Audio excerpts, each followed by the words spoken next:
1, 2, 3, 4, 5, 6. And then 1, we'll 2, crack on 3, in a 4, couple of 5, minutes. 6.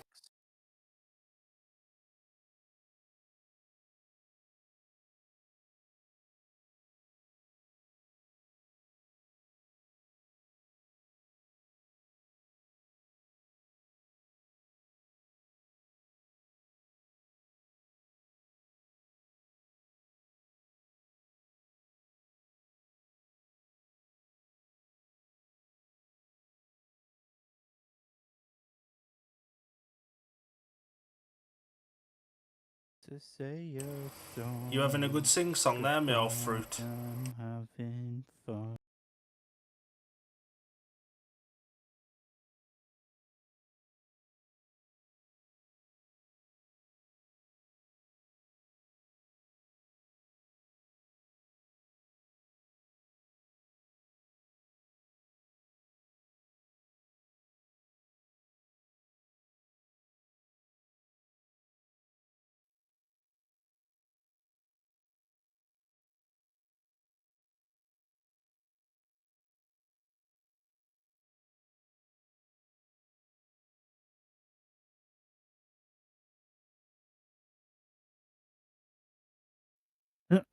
Yeah, man.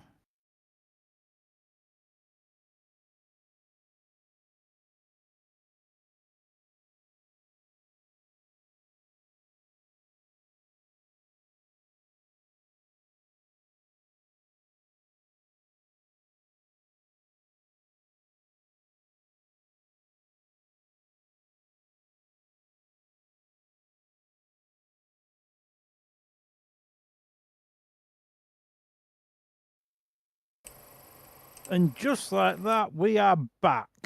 So yeah, welcome to our 23rd watch along of 2024. Tonight we're bringing to you the Poole Pirates versus Oxford Cheetahs, and I do believe we have Atla Atner on standby with updates from the other meeting going on tonight, Glasgow versus Edinburgh. However, I am delighted to be rejoined by Mr. Dylan Hodges. How are we doing? Yeah, we're all good, man. It's nice to be back doing one of these after a couple of weeks away. I'm sure everyone that watches, all two people, have enjoyed the break as well. Well, you say that, but I had a quick look at our viewing figures, and we're all right. That's a result anyway. People like us. So, shall we More have a quick look? people. Shall we have a quick look for the teams for tonight before we bring in the dreaded Scotsman? Yeah, go on then. Right, there we go. New graphic tonight provided by Daniel Palmer. Yeah, got bored, so I thought I'd try something different. Do you want to do Poole and I'll do Oxford? So for the Poole Pirates at number 7 is our guest this evening, Jacob Hook. At number 6 is Tobias Thompson.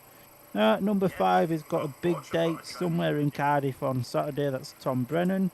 At 4, Zach Cook. At 3, Ben Cook. 2, Sam Hagan, who's also at Cardiff. And Richard Lawson rides at number 1.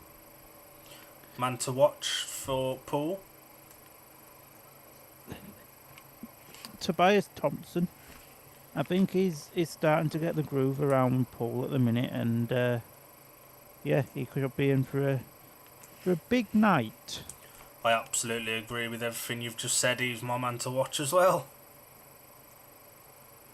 And for the Oxford Monarch Cheetahs, Paul Stark guests at number 7 for the injured Adam Roynan. Luke Killeen goes at 6. Scott Nichols skippers the side at number 5, who'll be selling his book at Cardiff on Saturday. 4 is Jordan Jenkins, 3 Ashton Bowden, 2 Cameron Heaps, and 1 Sam Masters. Palmer, your Oxford man to watch. Cameron Heaps tonight is getting good. That's literally it.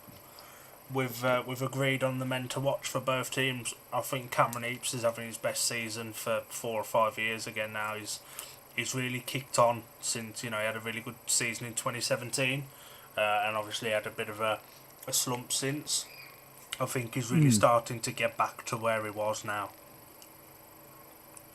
Oh, 100%, you know, and we're starting to show glimpses of the Cameron Apes that rode for, I want to say Mildenhall back when they won the league. And I So, think this is as good a time as any to bring Alan in for the team lineups from the land of the Ouijas. Alan! Hello, fellas. Well, good evening, everybody. And what two lineups we have got for you? Starting off with the away side, the Edinburgh Monarchs. And riding at number 7 for Edinburgh, they have got Mr. Connor Coles. At number 6, they have a guest in for Max James. That would be Dale Wood.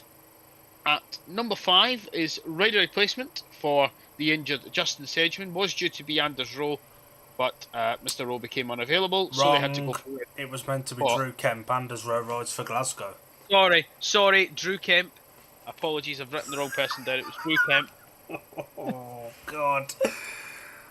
At number 4 is Paco Castagna. At number 3 is Lassie Fredrickson.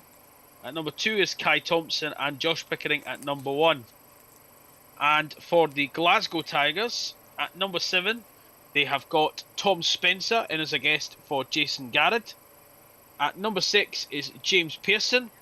At number 5 is Anders Rowe, who's the 20. Alan's died. At number 3 is... I've died?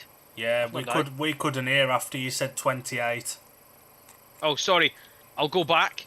Anders Rowe, the 28-day replacement for Steve Worrell. Can you hear me now? Yeah. Number 4, Matic Ivicic. At number 3, Leon Flint. At number 2 is Jack Smith. And at number 1 is Chris Harris. It's a tasty looking lineup.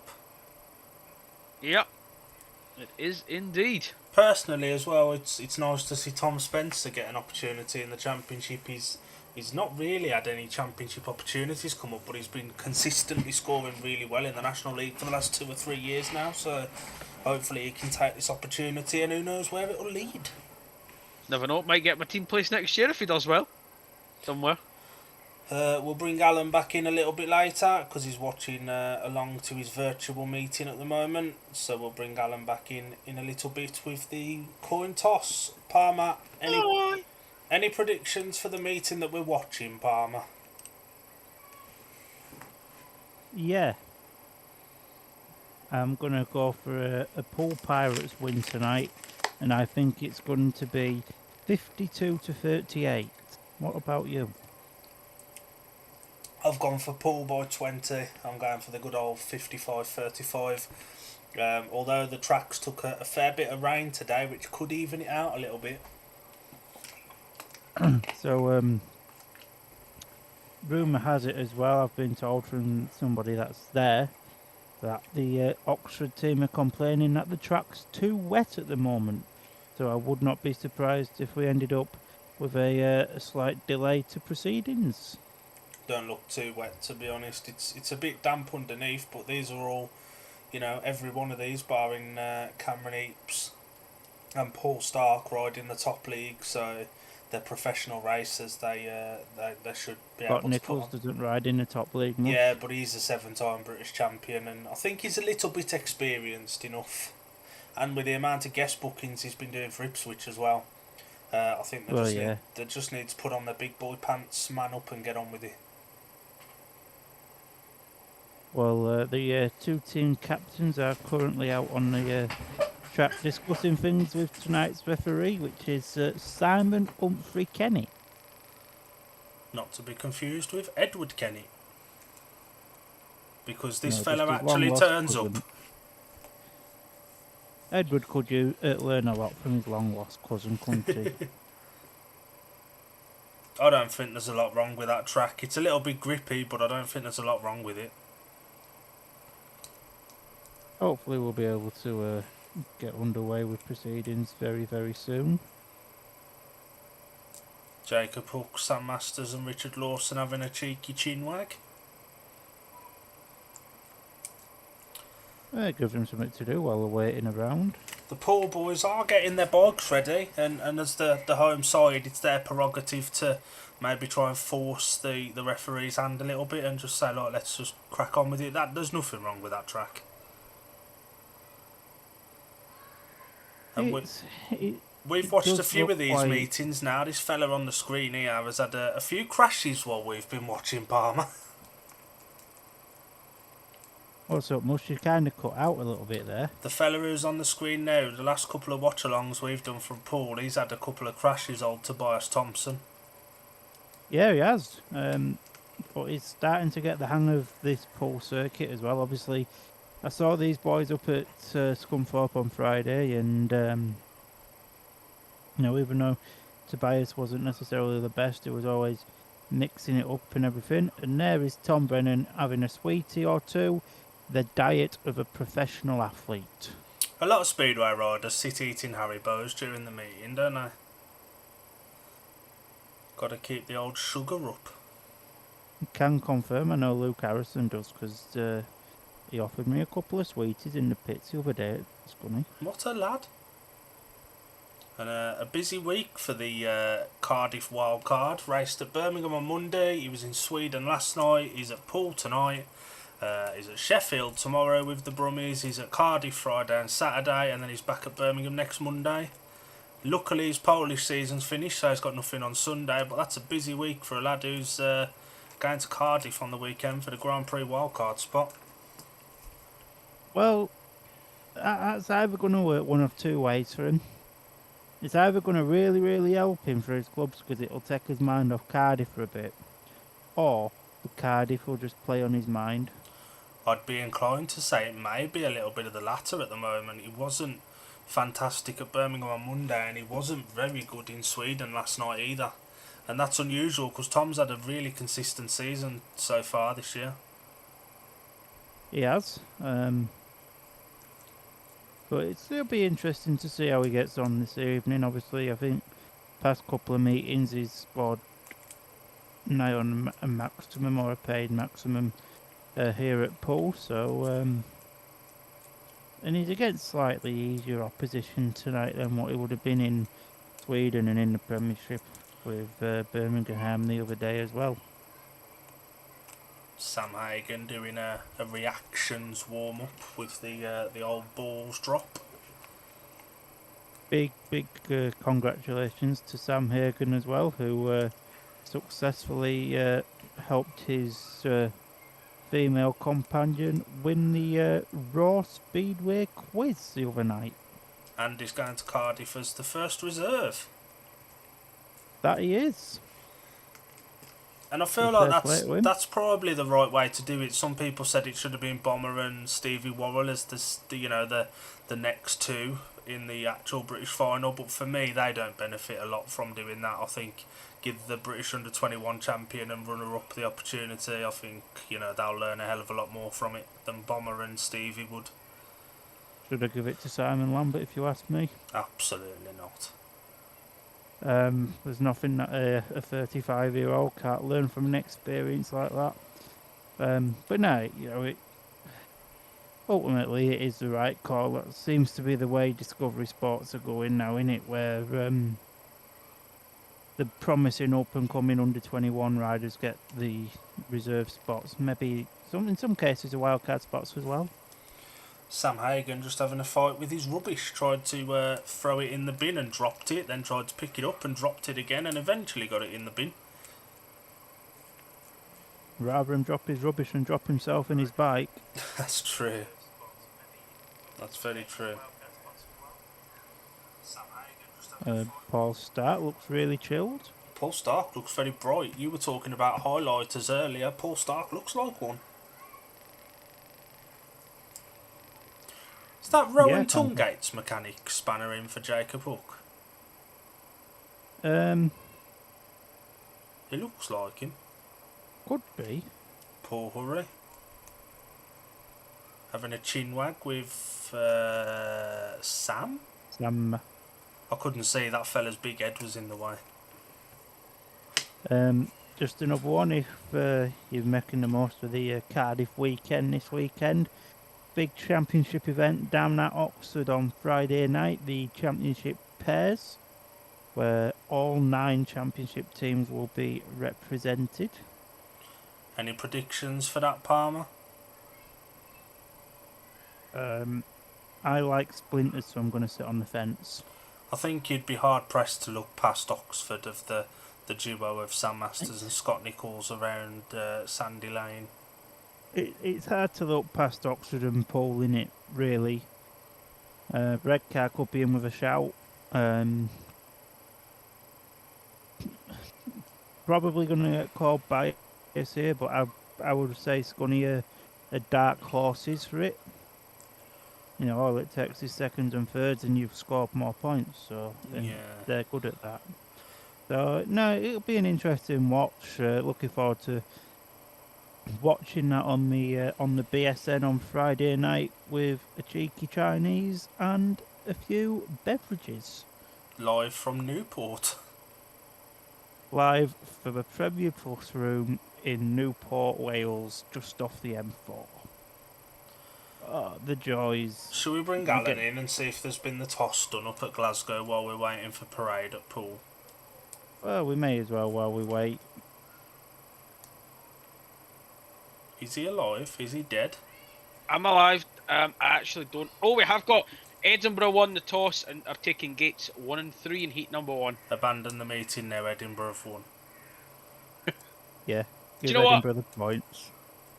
Harris was never good at a coin toss, so they can have the gates 1 and 3 for all I care. Are you telling us that Harris is not a good tosser? He's not. He didn't really give a toss about the coin toss. And that's enough from Alan for now. We'll bring him back in after, if we must.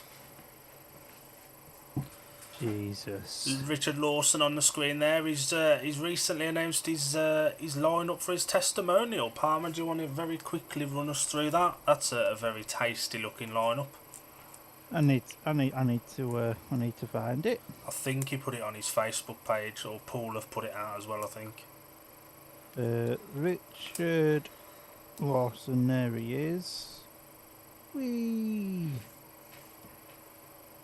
So the Richard Lawson testimonial will consist of a team event, the Poole Pirates versus All Stars. The Poole Pirates represented by Richard Lawson, Ryan Douglas, to be confirmed, Ben Cook, Chris Harris, Sam Hagan and Zach Cook, with All Star being represented by Sam Masters, Troy Batchelor, Charles Wright, Josh Pickering, Scott Nicholls, Anders Rowe and Lewis Kerr.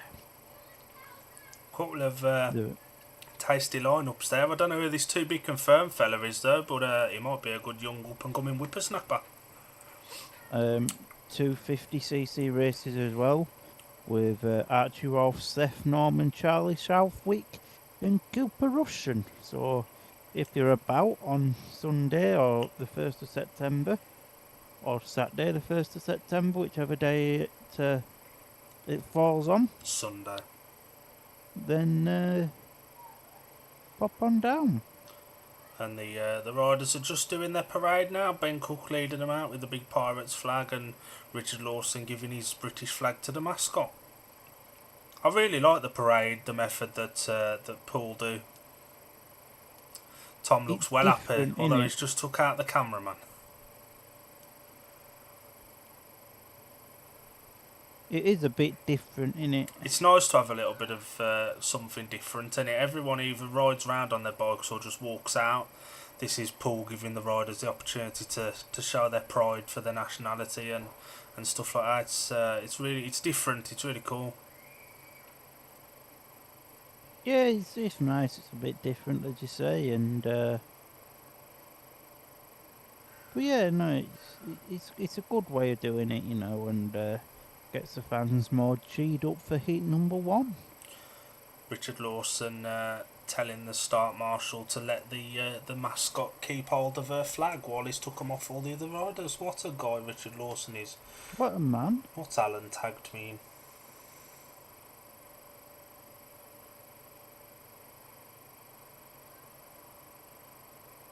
If Alan's tagged you in something, I would be very, very scared. He's asking me rules in a meeting that he knows I'm not keeping an eye on. What a wally. Sounds about right, doesn't it? Be interested to see what the gates choice are, and then I can update my programme whilst you do a little bit of filler. Oh no, I don't want to load Deliveroo. You do, really. Oh, I don't. My bank account tells me not to. It was nice having a couple of weeks off from Speedway and doing these, but it is now nice to be back, and I've just realised I never changed back to the thumbnail from the Glasgow lineups. Better late than never, I suppose. Someone tell Luke Killeen of a good barber because he needs a mop chop. Dave Palmer Barbers. Where is where is Big Daddy Dave tonight? That is a very, very good question, sir. I can tell you though, he's a very good hairdresser. Chopped my hair beautifully the other night. Jordan Jenkins going to a black helmet this year. He had a beautiful helmet last year, did Jordan Jenkins, done by Gareth at GC. Not gonna lie, I can't really remember what the helmet looked like. Is that Neil Evans, or am I thinking of somebody else? It could be.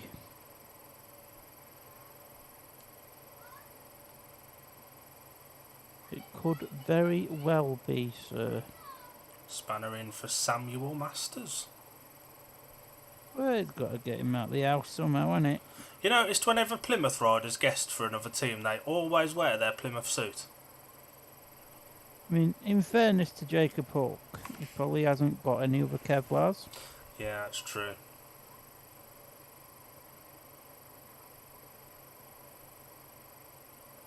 Here's our man to watch for Poole. Tobias Thompson looks in the zone. I think it's fair to say he was a very surprise signing when he joined Poole, but he's more than justified that inclusion. Oh, 100%. You know, he's. I think he come in on a 4 average, I want to say, and his average is still above 4, so he's certainly doing his job. Tom averaging out nearly 8.5 points at a track that he said openly he didn't know how to ride before the season. I think it's fair to say he's pretty much mastered Wimborne Road. Yeah, he's certainly doing well around Poole at the moment. Obviously, while you've been away, I've been keeping up with Poole streams, primarily because Scuddy's been there twice in the past 4 weeks. Never forget. And yeah, he's been doing well. So big up Tom Brennan and Richard Lawson letting his mascot wave to the crowd and give her a high five. What a man! What a guy. 2 captains up to do the coin toss, Scotty Nichols and Ben Cook. Obviously we're having to watch on mute, so we don't know who's doing what. I think Oxford won. Or did he elect to go for 15? Nah, Poole have chose gates anyway, I just don't know what they are. Be nice to... Where's that fella going? Do you think the Olympics were still going on or something? Just for LA 28. It's a little bit treacherous out there. It's just a little bit of dirt mosh. Tracks, Mind you, there's the nothing bikes are wrong with that designed for track. dirt now. They are, yeah. Yeah, no, they're not designed for dirt anymore. They're designed for slick tracks so they can go really fast. So, someone told me.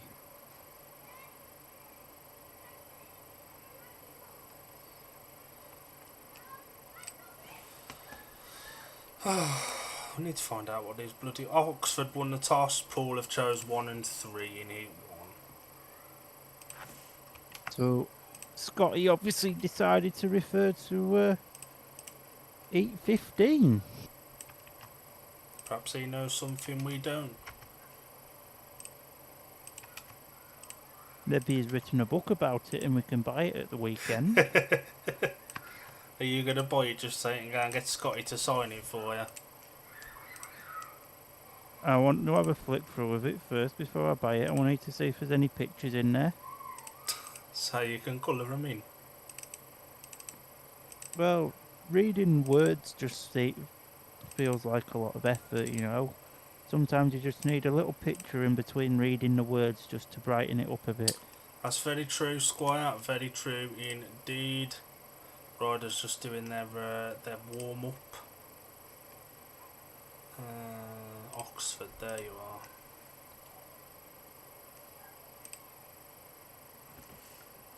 Who's sending me messages now? Alan. Not quite, but close enough.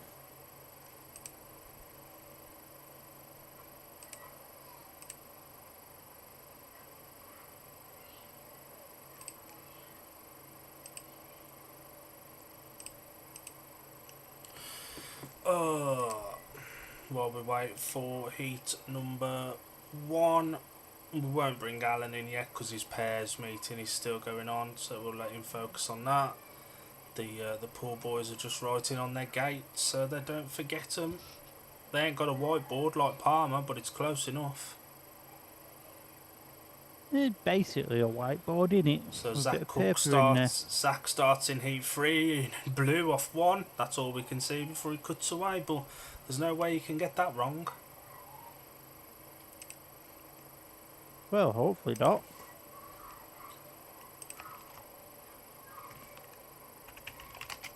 Neil Middleditch there with his ever famous stopwatch.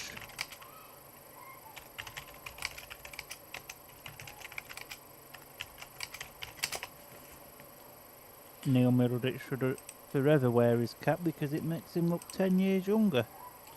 Your friend and mine is doing the old updates on Speedway updates tonight from here, Lauren. Oh, Big Lauren? Yeah, I just sent her our little spreadsheet to keep up with if it's a little bit quicker for her. What a man. You're too good to her, Mush.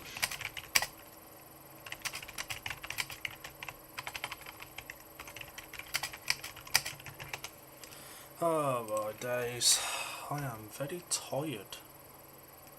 I still ain't recovered You from all would be, that Buff. travel. Just still not recovered from all that travelling.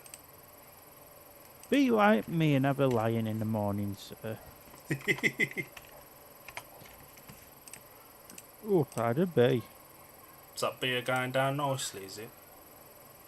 No, I've stopped being now till Oh. after the watch along.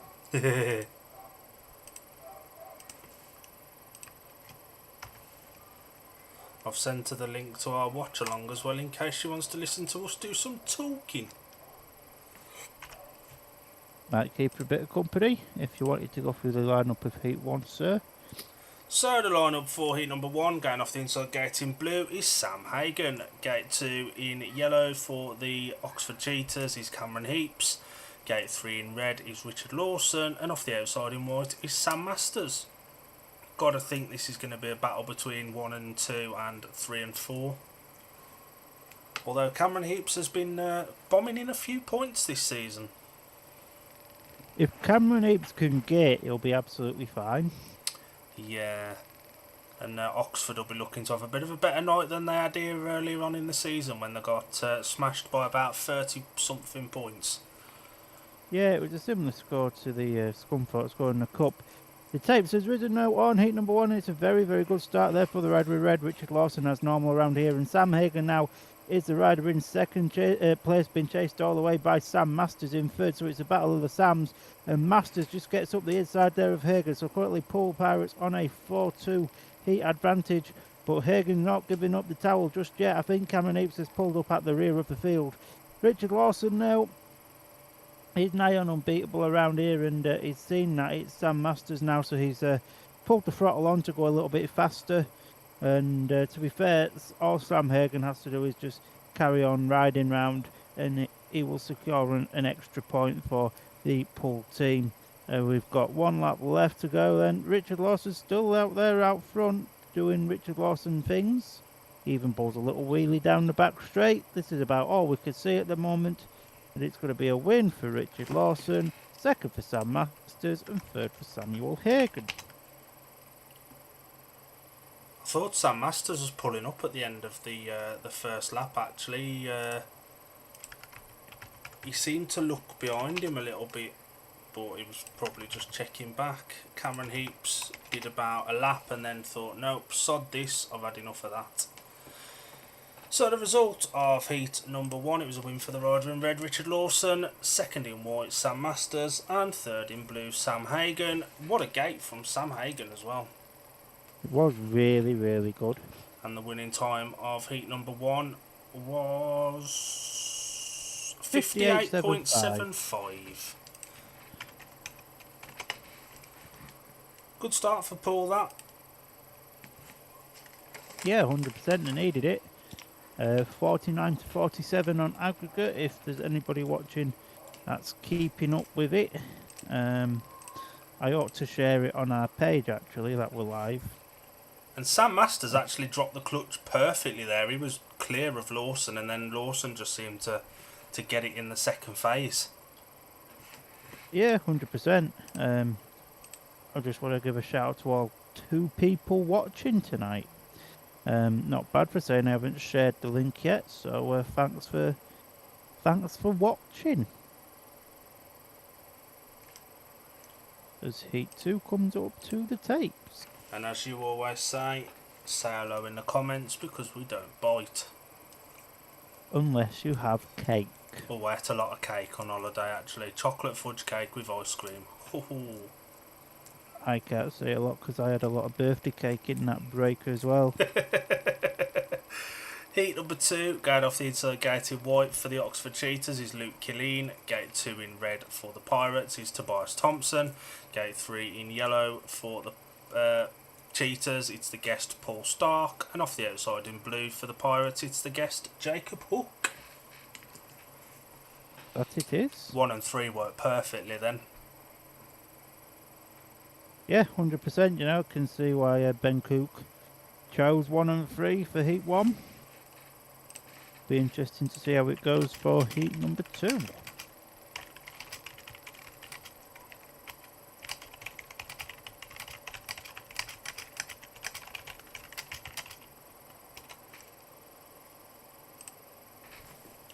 And this will be our last one of these again for probably a week and a half maybe. Potentially. The taped and rise for Heat number 2. It's a very even start there, but it's the Cheetah boys that get out there in front with the rider in white, Luke Killeen leading with Paul Stark there in second place.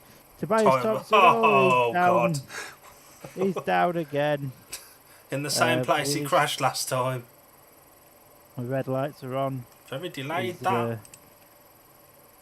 He's not getting up from that in a hurry. He's had a few knocks and recently, hasn't he, old Tobias? Yeah, that's one way to put it, sir. And hopefully he's all right. I'd definitely expect the rider in red to be disqualified there. Jacob Hook will be happy with that. He gets another crack at it, but 1 and 3 working again then.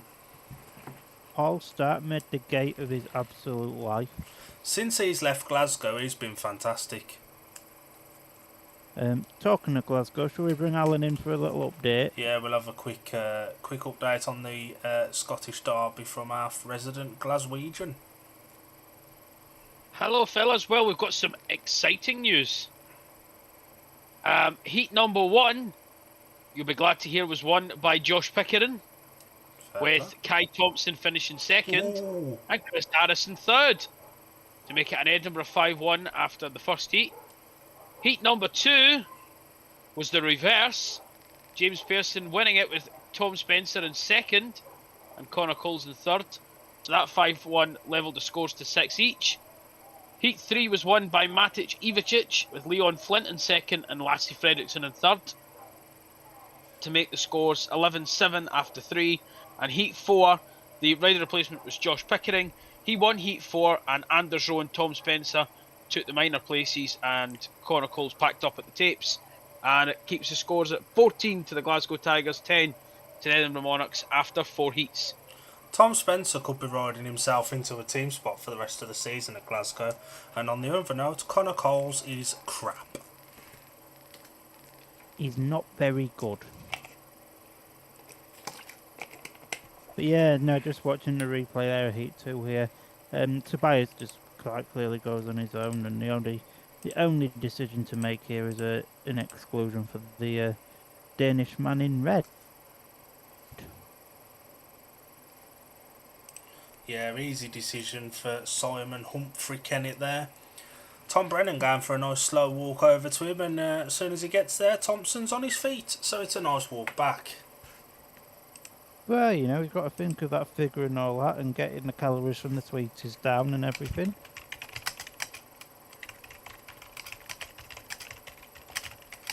And Tom, if you're listening, I know exactly how that feels, Mush. Yeah, maybe he's got his earphones in and he's listening to us talking shizer on here. Oh, maybe. I mean, if I was a rider and I knew we had a watch along, I'd have my headphones in listening to us chat a load of nonsense. Jordan Jenkins rocking a fresh trim there. It's nice to see JJ started to turn his season around after a difficult first half.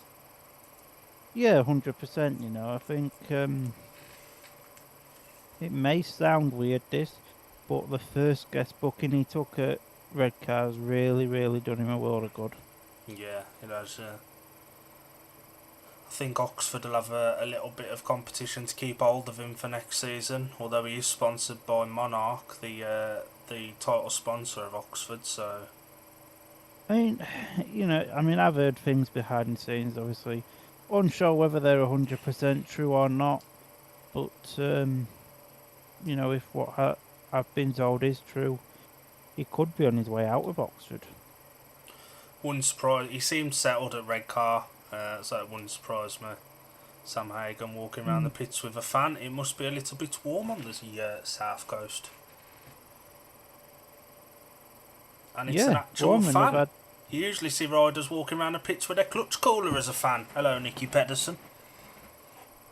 And you're very close with the people at Birmingham. Would they be able to tell us what a clutch cooler does? There's only one man for that job, Sudden Sam. He is the guy Tobias Thompson sat in the back of the ambulance. You could just about see there. His bike is being warmed up again, but he's taken a few trips to that ambulance this season. Maybe he just likes the look of the inside of it. Perhaps he's one of these people. I went in an ambulance today. Maybe. Sam Master's there enjoying a cup of tea. What a guy, maybe a coffee. Looks a little bit on the old sleepy side. He does look a little bit sleepy. Got a bit of travelling to do tonight. From here tonight down to Ipswich tomorrow to ride for Leicester. That's not much of a trek. It could be worse. Yeah, it could be Glasgow to Poole or something. Yeah, it could be. Luke Cullen looks like a female on that picture. He needs an haircut. How's he got his hair staying like that? It looks like he's been drawn on. Maybe he just uses a lot of that low real hairspray thing. What a guy.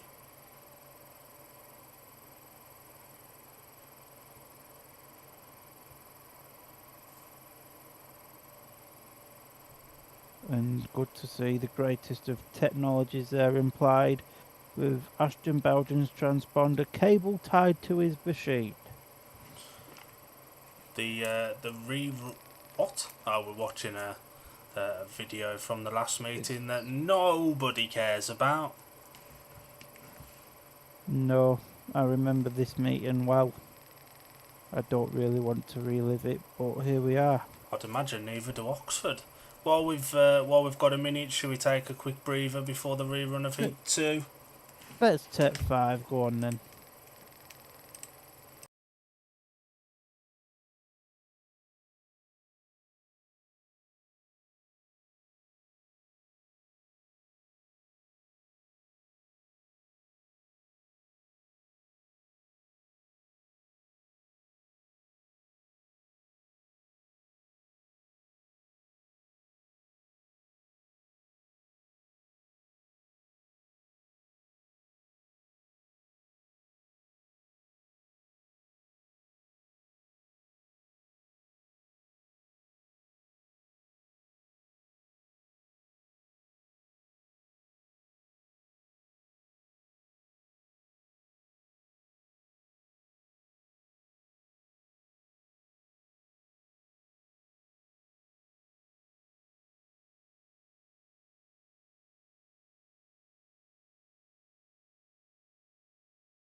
So, good evening, we're back again. That was a very quick 5 minutes, but riders coming back to the tips for heat number 2.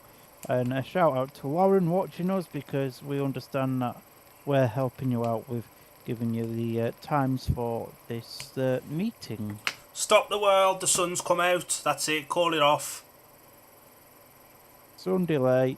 The rerun of heat number 2. As expected, the rider in red has been disqualified. Luke Killeen goes off gate 1. Paul Stark off gate 3. And Jacob Hook off the outside in blue. That it is, sir, that it is. Our rider to watch went the entirety of 3 turns and to the back of the ambulance. We could have made it 4 at least, but the tapes rise there for the rerun of heat number 2. It's another great start there for the 2 Oxford Cheetahs. Jacob Hook now falling on his bottom. He's looking for. I think that one will be all 4 back.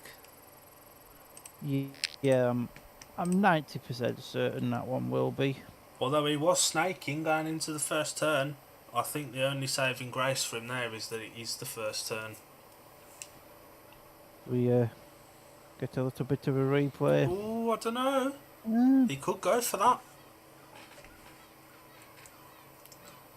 Do you ever get the feeling for the 3rd time in a row it's going to be one of those nights from Poole?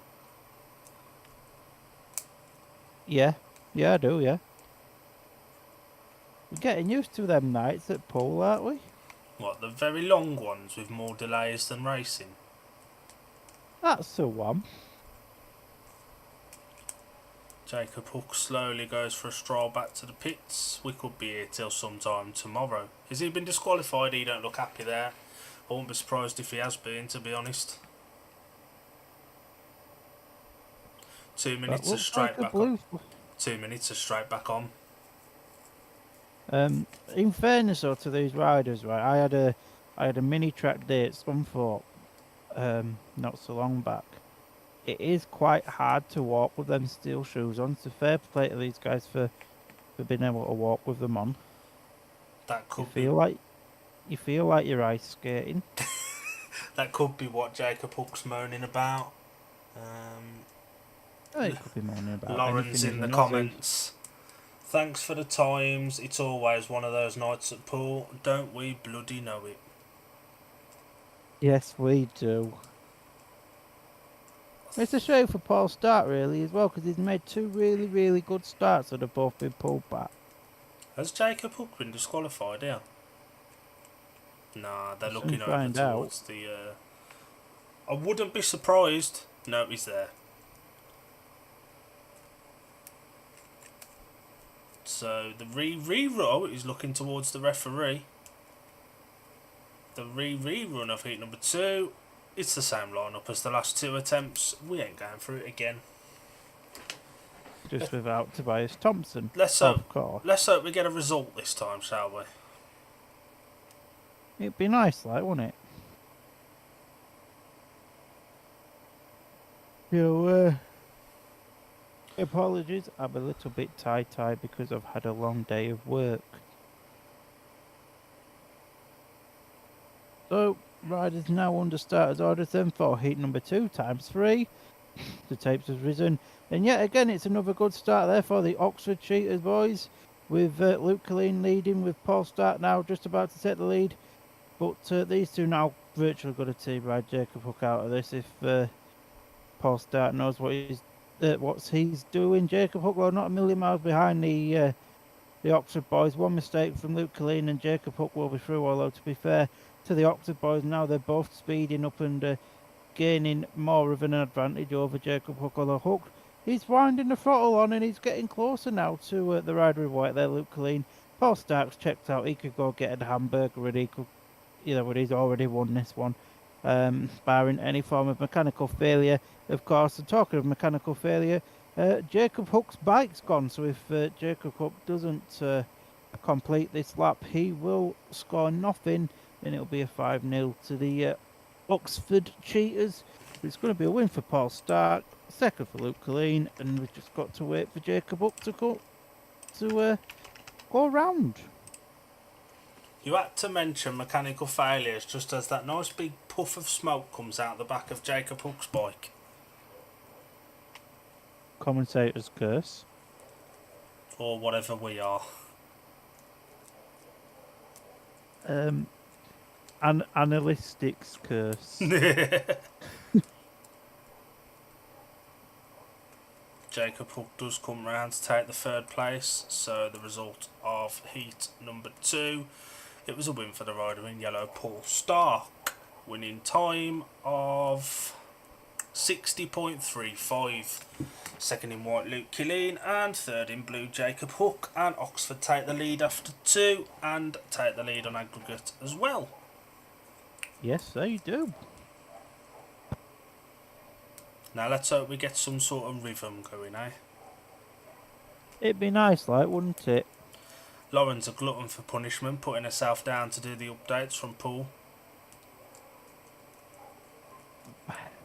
I mean, I like Lauren, she's a great girl, but she's only got herself to blame. Although, so have we for doing a watch along too. Well, it was your idea. It was. Heat 3, lining up off the inside gate in blue for the Pirates is Zach Cook. Gate 2 in white for Oxford is Ashton Bowden. Gate 3 in red is Ben Cook. And off the outside in yellow, Jordan Jenkins. So it is. That's one thing me, you and Lauren have all got in common. We aren't very smart people. No, we're not. Alan's got the cushy job, just doing the updates from the land of the Ouijas. Can confirm. Although, to be fair, I've just had a quick look while we're waiting. BTEC Richard Hall isn't very good. Who's that, Matty Chivachich? Yeah. False sense of security with him winning Heat 3. Oh yeah, you know it.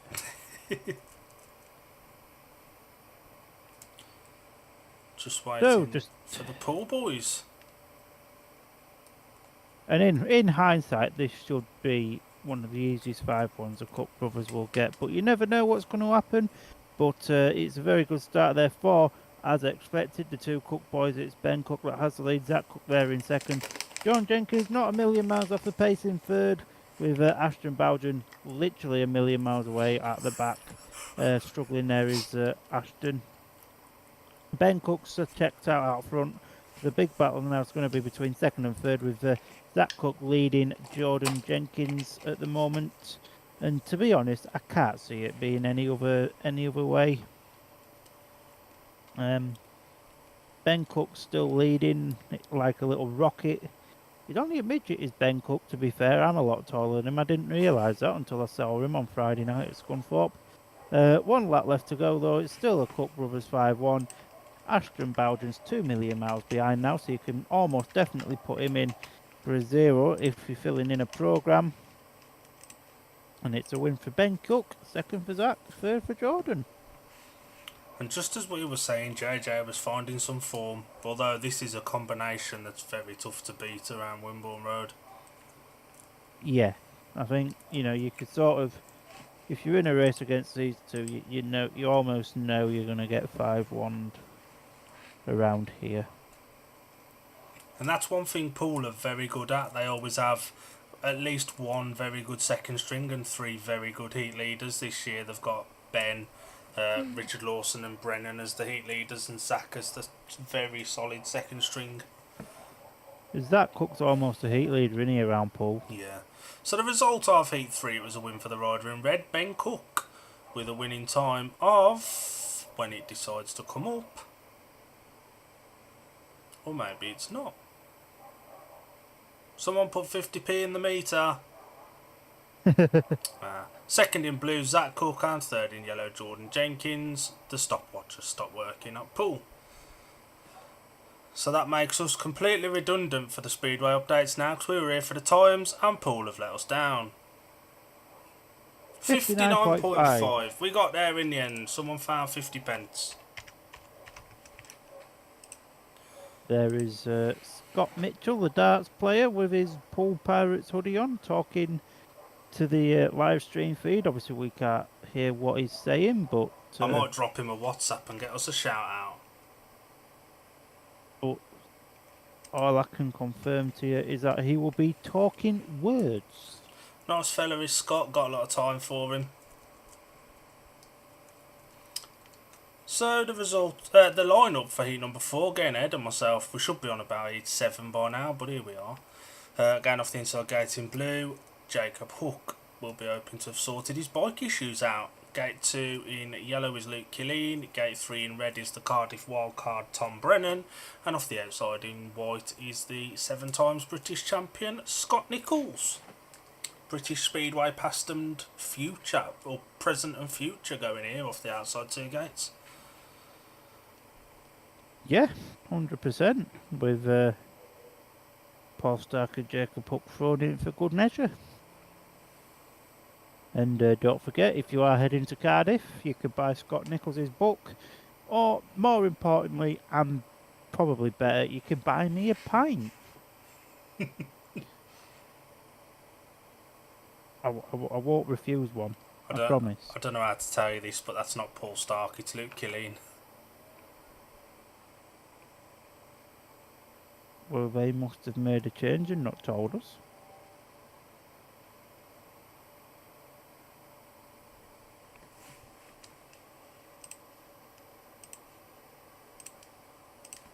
But at least you told us now and I've changed the programme, so all is good in the world again. Start Marshall then, he walks away. The tape's rising. It's a very, very solid start there for Luke Killeen, actually. Luke Killeen has the lead now with Scott Nicholls in second, but Brennan blasted around the outside. And Killeen still has the lead now. Great ride there from Luke Killeen. Killeen goes a little bit too wide. Brennan round the outside now. Luke Killeen back up the inside. This is absolutely fantastic stuff here at Poole. Killeen now just holding the right line here, stopping Brennan getting up the inside of him. A great ride here from young Luke Killeen if he could keep this up. Although Tom Brennan looking to get up the inside of Killeen. Killeen just holding that right line there. Wow, this is a very good ride from young Luke Killeen against the rider who's been nigh on unbeatable round here the past few meetings. This is a very, very solid ride. But Brennan now, look, he's got the outside line there. We've got one lap left to go. Can Luke Killeen just hang on? Scott Nicholls desperately trying to make some ground up on Tom Brennan. It's not quite working out. Luke Killeen's got to do this all on his own. He's got the last couple of bends to go. And Brennan round the outside. Killeen takes it just. What a ride. What a ride. One thing I learned from that, Jacob Hook is really crap. Not very good, like, is he? Really crap. What a ride from Luke Killeen. Gating, he's on a paid maximum from 2. Just made a fantastic gate. And he's really good. I had to have that bit. Get out. So the result of heat number 4, it was a win for the rider in yellow, Luke Killeen, the reserve switch, in a time of 60.47. Second in red, Tom Brennan, and third in white, Scotty Nicholls. I don't think anybody predicted that result. No. And if you did, you're a liar. If you did, you're either a liar or you've got the winning lottery numbers for tonight, and I want them. And I do too. I had to go on a scratch card yesterday. I had to match so many things up. I didn't even get a dicky bird. Absolutely nothing. Couldn't even win a summons. Not very good, that. You just need the good luck on the scratch cards. But yeah, what a gate and first turn there.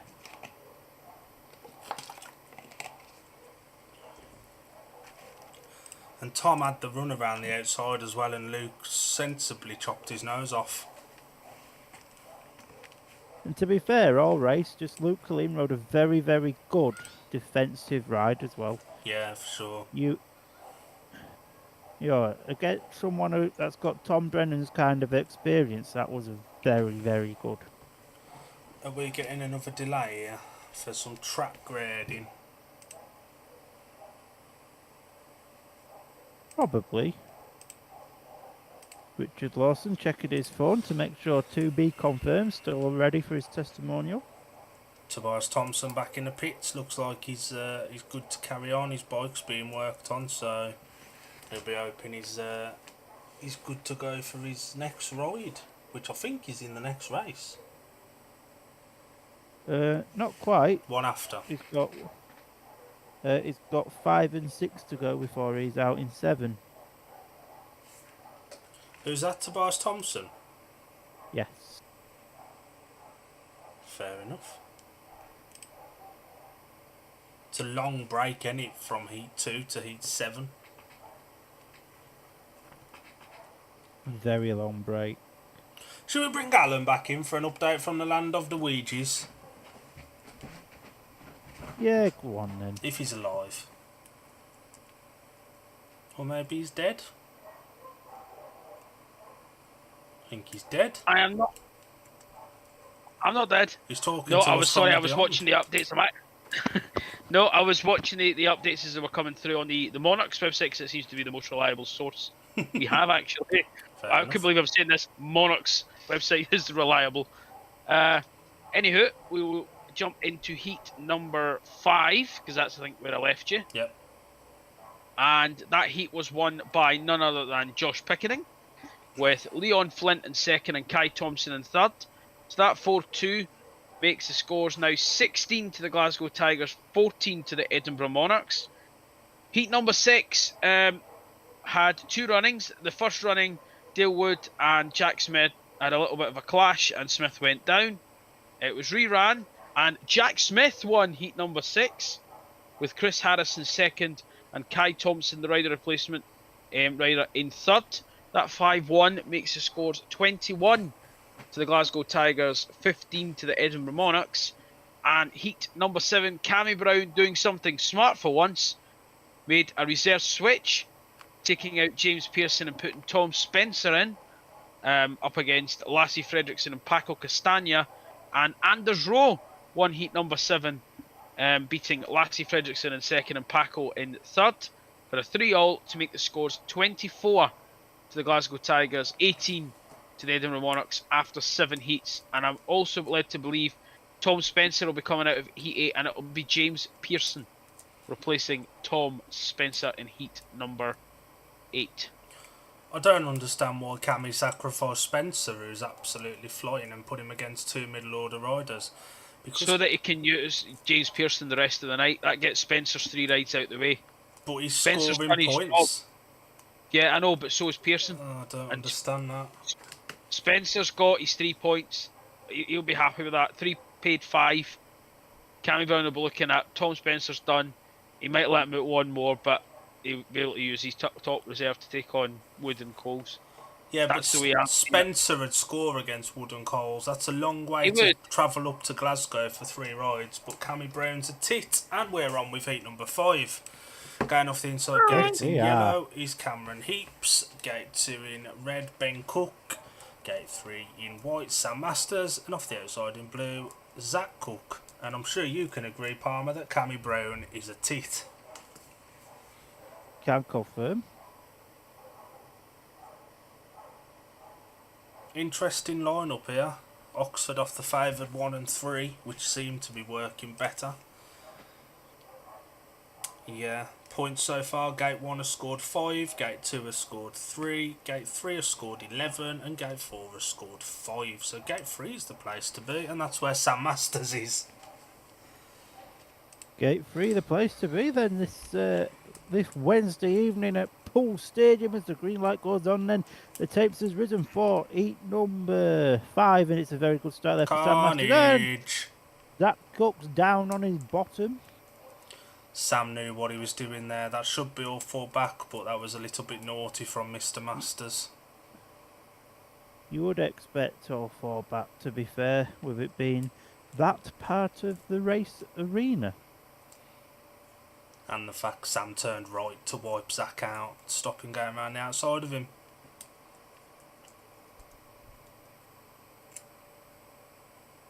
Lots of medical people at our pool tonight. Well, maybe they just want a little night out. Ooh, I don't know. Sam could be in a bit of... That looked... that wasn't necessarily bunching. Sam lifts and straightens up. He does wipe Zach out.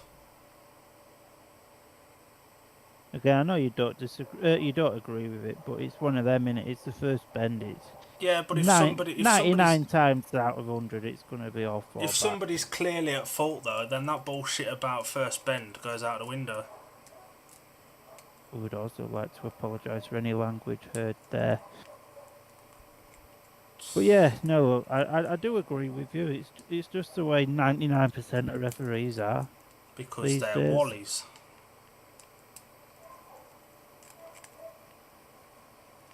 But as soon as I've passed my driving test, whatever that may be, it could be 30 years' time yet. You gotta get past the theory first.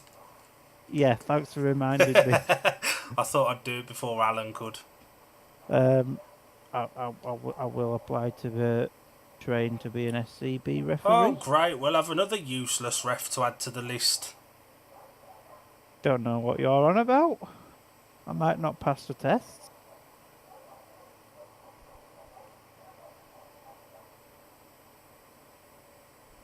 But Sam Masters there proving to us that his back wheel spins. It's always a good start. Jordan Jenkins standing there looking like a page 3 model. What a guy. Peter Schroe's doing his best impression to have a beer belly like me. And me. And Alan. And Cameron Heaps is turning a screwdriver.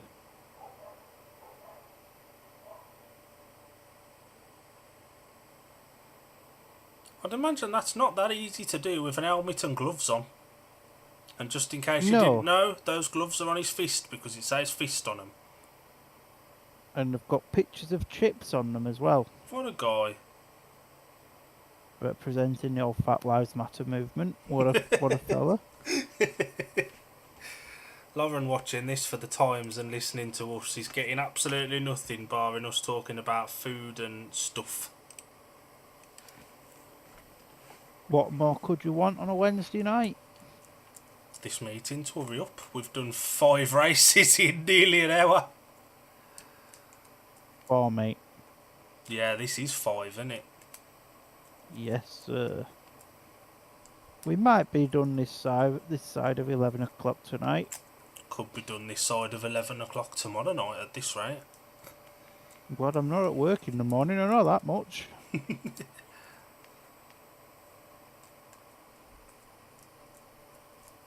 Those Poole Kevlars are so nice, but you can really tell when somebody's had a little interaction with the shale. Yes. Same lineup, all 4 back for the rerun. Let's see what happens this time. I think a rider will win and a rider will come second, a rider will come third, and Cameron Heaps will come last. Your faith in Cameron Heaps has gone already? Yeah. Rider to watch for 1 race. I've nearly run out. He'll just be too busy looking at his chips on his glove. I've nearly run out of Galaxy counters. That's not very good. That's definitely not very good. Decent looking crowd, saying it's rained most of the day. Yeah.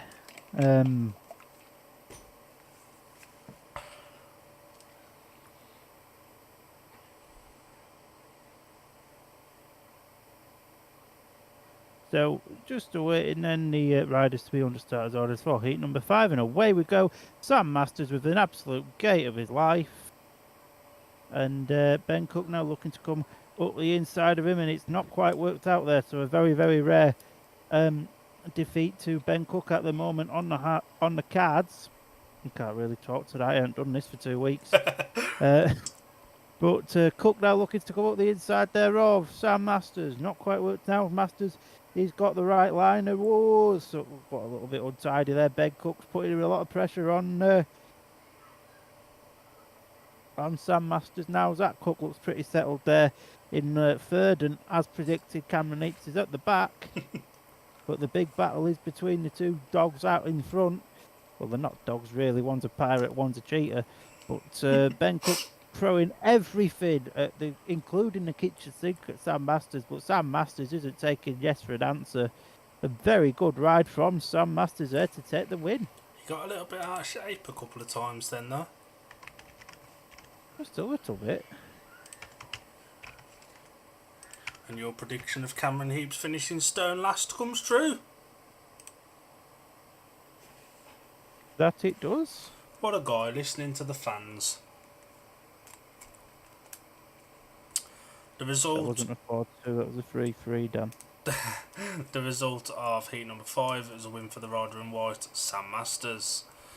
Second in red, Ben Cook. Sam's winning time 59.96. And third in blue, Zach Cook. Cameron Heaps doing what we all predicted and finishing last. Just call me Mystic Dan. Don't have the same effect, does it? It is. We're not quite Mystic Blair, are we? But Fancy taking Alan's last name and you can be called Mystic McNally. absolutely not. I couldn't think of anything worse. And the crowd goes mild. All two of them.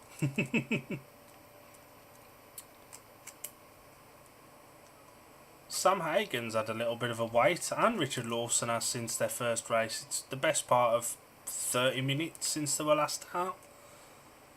Well, it's been a while, like. Against Scotty Nichols, and I'd imagine the reserves will swap back here and Paul Stark will come in, and indeed he does. Just like that. Mystic Dylan as well. We should become them people with like them weird pole ball things with lightning in it. Or paperweights if you can't afford one. Yeah, that's the one. So the lineup of heat 6 going off the inside gate in red is Richard Lawson, gate 2 in white Scott Nichols, gate 3 in blue Sam Hagen, and a reserve change off the outside in yellow is Paul Stark, who's forged a bit of a career for himself racing at Poole, so he does know his way around the Wimborne Road track. I've got an opinion here, and I think you might agree. You might agree with this. Oh, okay. Signing for Leicester has really, really knocked Sam Hagen. I wouldn't disagree with that. See, I told you you'd agree. Similar to Harry McGurk joining Plymouth last season in the Championship, it knocked him. 100%. So, the start marshal then walks away for Heat 6. Yes, and we're finally there. The tapes has risen, and talk of the devil, Sam Hagen makes the start of his life and is already in third, with Richard Lawson out front being pushed all the way now by Scotty Nichols. Now, Nichols up the inside there of Lawson. What a ride there from Scotty Nichols to get up the inside there of Richard Lawson. Now, I can see there's been a big battle between the two at the front. Ashton Bowden, a million miles away. It's not Ashton Bowden, it's Paul Stark. I'm looking at the wrong race in the programme. But Paul Stark was about 500,000 miles behind if he hadn't already pulled up. But Scotty Nichols now leading by example, by his book, on Saturday in Cardiff. If you're there, buy me a beer as well. I'd greatly appreciate it. But yeah, Scotty Nichols out here, out in front, showing his absolute class. Richard Lawson in second, Sam Hagen in third, and barring any form of mechanical failure, that's how it's going to stay, and the dreadlock stays. Good ride there from Scotty Nichols. Richard Lawson made the start and looked really comfortable. Bit forceful from Scotty on the third turn, but fair. I think that, you know, the hard but fair turn comes in. And Scotty and Sam both bounced back from difficult first races with a win apiece. Heat 6. Rubbing his racing. Yeah, Heat 6, it was a win for the rider in white, Scott Nichols. Scott's winning time. We wait. Come on, Poole, don't let us down. Again. 59.63. Second in red, Richard Lawson, and third in blue, Sam Hagen. Paul Stark just pulled up. Tapes coming down for heat number 7, straight on with it. Ashton Berrigan in white will be hoping to be a bit closer to Poole than he was to Plymouth in his last race. Yeah.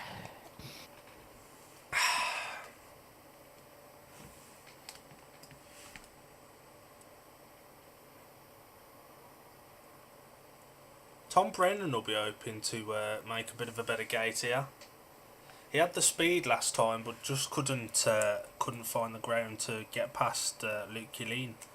So the Yeah, lineup 100%. for hit number 7, going off the inside gate in white is Ashton Bowden. Gate 2 in red is Tom Brennan.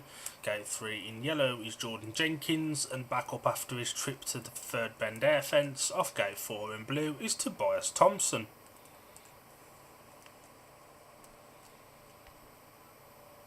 This one's a little bit harder to predict because 2 riders are on 0 points. Yeah, Thompson looked half decent speed wise for the 3/4 of a lap we saw him do, but he made a pearl of a gate. It was shocking.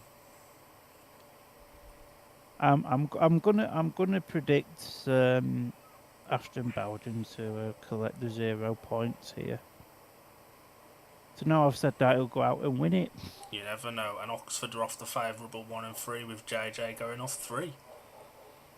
That they are. And some Cardiff wildcard person's just going in between them. Don't know who that is. No, me neither. But the start marshal, and he walks away for heat number 7, and away we go. It's a very good start there for the rider in yellow, Jordan Jenkins. But Tom Brennan right up the inside there. But JJ now round the outside. What a ride from Jordan Jenkins. And there's also a battle at the back now with Ashton Bowden and Tobias Thompson. We're pleased to report that Tobias Thompson has managed to do a lap. So good stuff there from Tobias Thompson.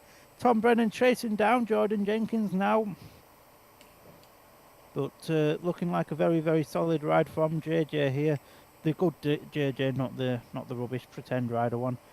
Bowden putting some pressure on Tobias Thompson at the back as well. As 2 races in 1 at the moment. There's Bowden looks to go right round the outside there of Tobias Thompson. Good ride there for Bowden. Can Thompson do anything? And Bowden, how he stayed on the bike there, I will never know. But that gap that he had over Thompson has just gone from very little to nothing. But Bowden's pulling away now, and a great ride there though from Jordan Jenkins to take the win. I believe that was a 4-2 to the away side. It was. And as we often see when there's rain around, it's the home side that suffer. And as has been the case here, Poole just aren't adapting to their own track. And that's something I'd know a lot about, because that's happened a lot at Birmingham this year. Just get yourself an home track advantage like they do at that Scunthorpe place. What, no dirt? Use that dodgy shale. Heat 7, it was a win for the rider in yellow, Jordan Jenkins, with a winning time of 60.41. 60.41. Second in red, Tom Brennan, and third in white, Ashton Bowden. And that puts the Oxford Cheetahs into the lead by 2 points after 7. And we're going to have some track grading now. So we'll bring Alan back in to give us an update from the old home of the Ouija's. Well, I don't have much of an update.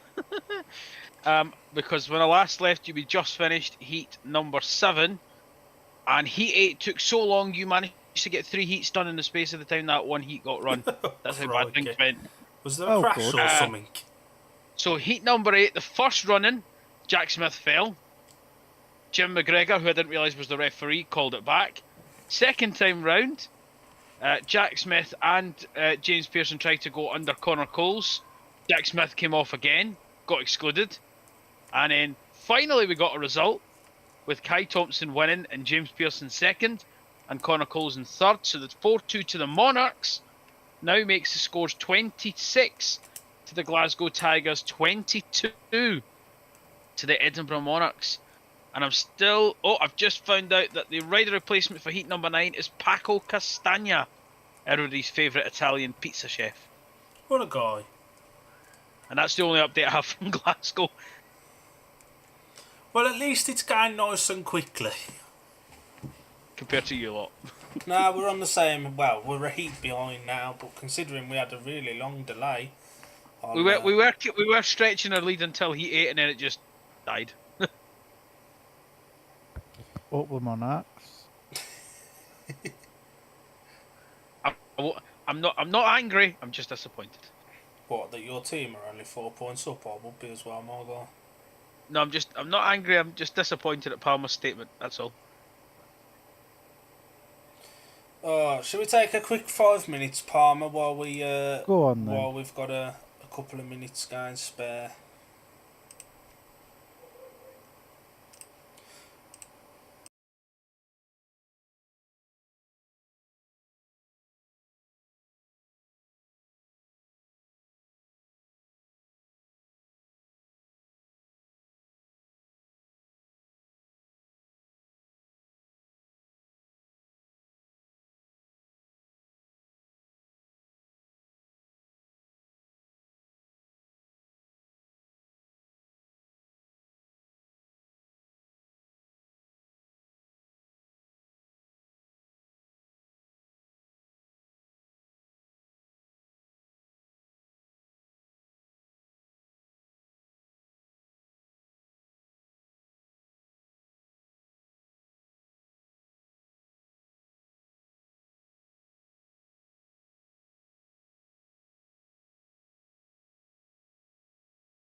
So we've just had a nice little 5-minute discussion about Molly May's relationship breakdown, because that's how we roll. There's a reserve change here in blue and in yellow, with Tobias Thompson in blue, Luke Cullen in yellow.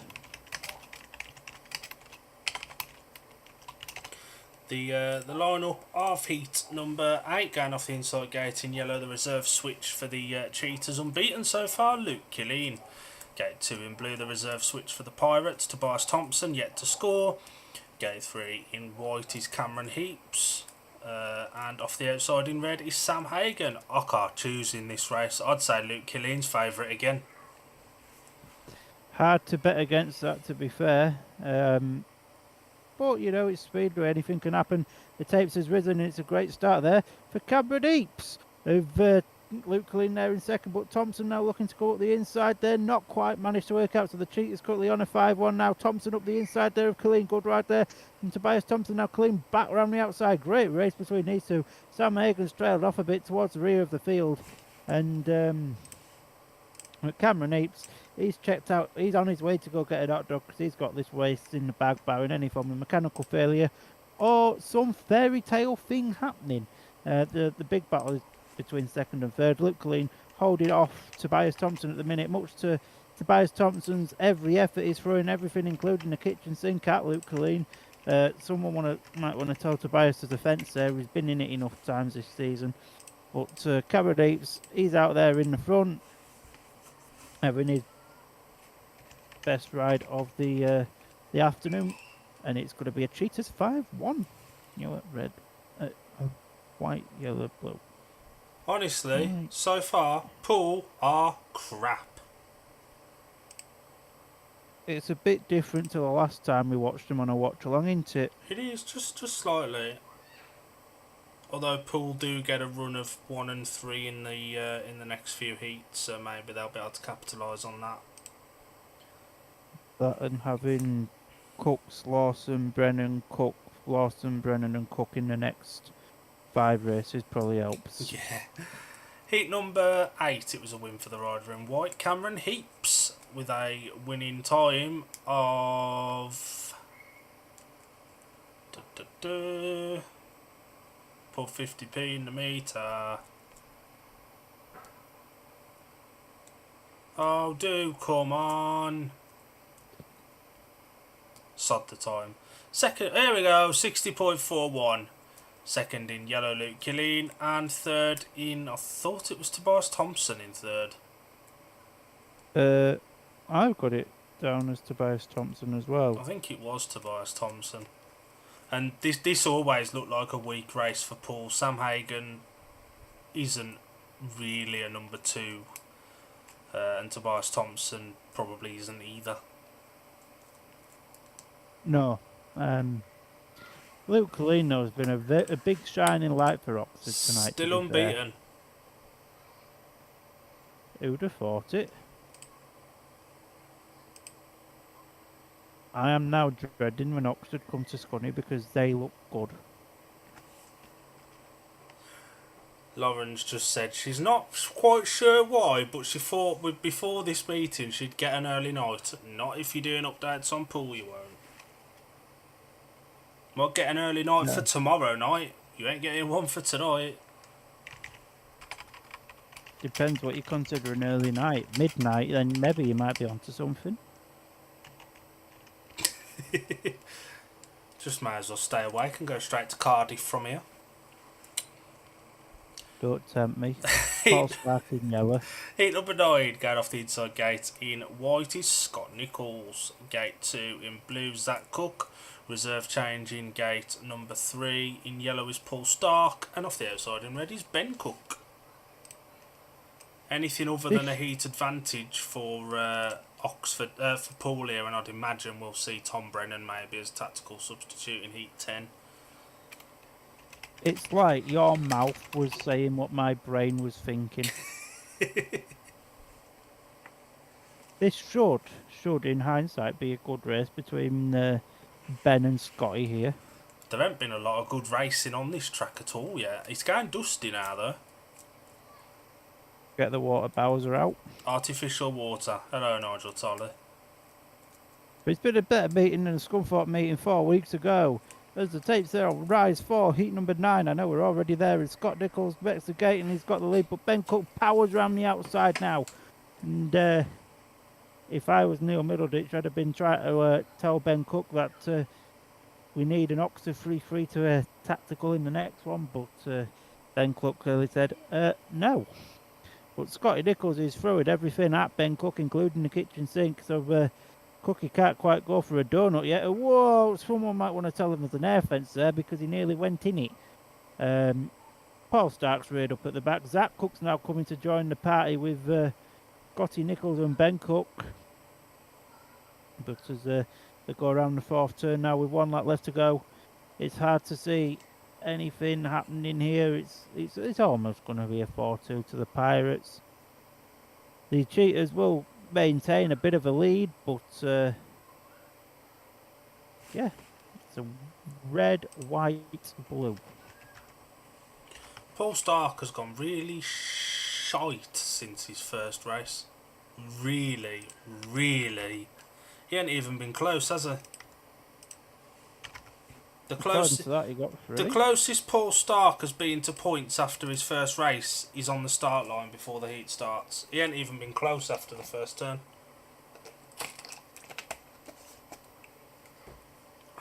Go on, Palmer. What was that from Ben Cook? That was really good. Heat number 9. It was a win for the rider in red, Ben Cook. while we wait for Poole to update the old time. It's like waiting for the bus. 59.63. Very quick time that, actually, considering he nearly put himself through the 4th turn fence. Second in white was Scotty Nichols, and third in blue Zach Cook. Takes a couple of points off Oxford's lead and makes the scores 25-29 or 70-74 on the old aggregate. I think Oxford will be happier with that.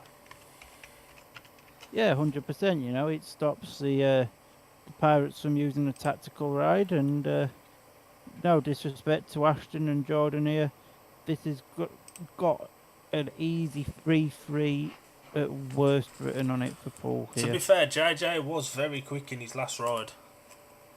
He was. But Richard Lawson's another beast around Poole. Richard Lawson got passed with ease by Scotty Nichols in his last one though. That is very true. But JJ and Ashton are now Scotty Nichols. That's true. They're not that old and they don't have a book. Not yet. Yeah, not yet. Ashton's got a bit of a tan though. That he has. Sam Hagen, is that a change of bike for old Sam? Or has he just completely changed his setup? Whatever he's done, that was a really slow start. He wasn't the best light, was it?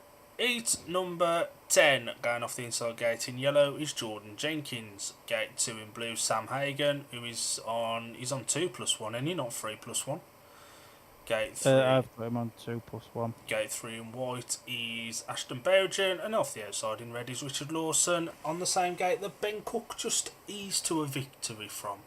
So Richard will be hoping to do the same, goes for a nice little drive across Ashton's gate 3.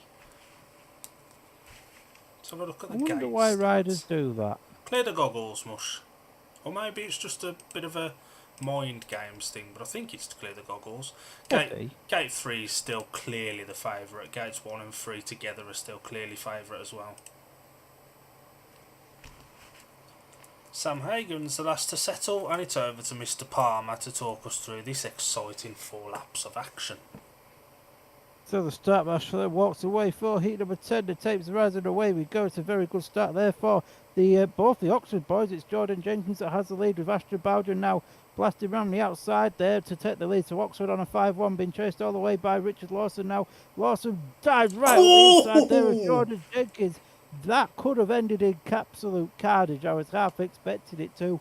But Richard Lawson's always been a very hard rider. But Ashton Bowden's the rider that has the lead now, and he's the one being chased by Richard Lawson. And Jordan Jenkins is chasing Richard Lawson back down now as well. So it's not over till the fat lady sings, and my nan's not warming her voice up just yet. But Bowden still has the lead.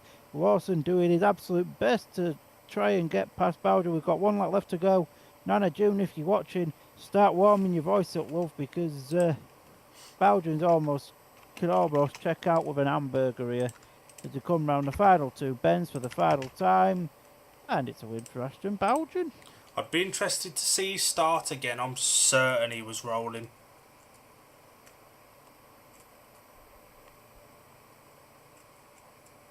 I thought Richard Lawson was going to send Jordan Jenkins to the beach on that 4th turn. Maybe he was. And it's getting a little bit dusty now. Could do with a little bit of that H20 stuff going down.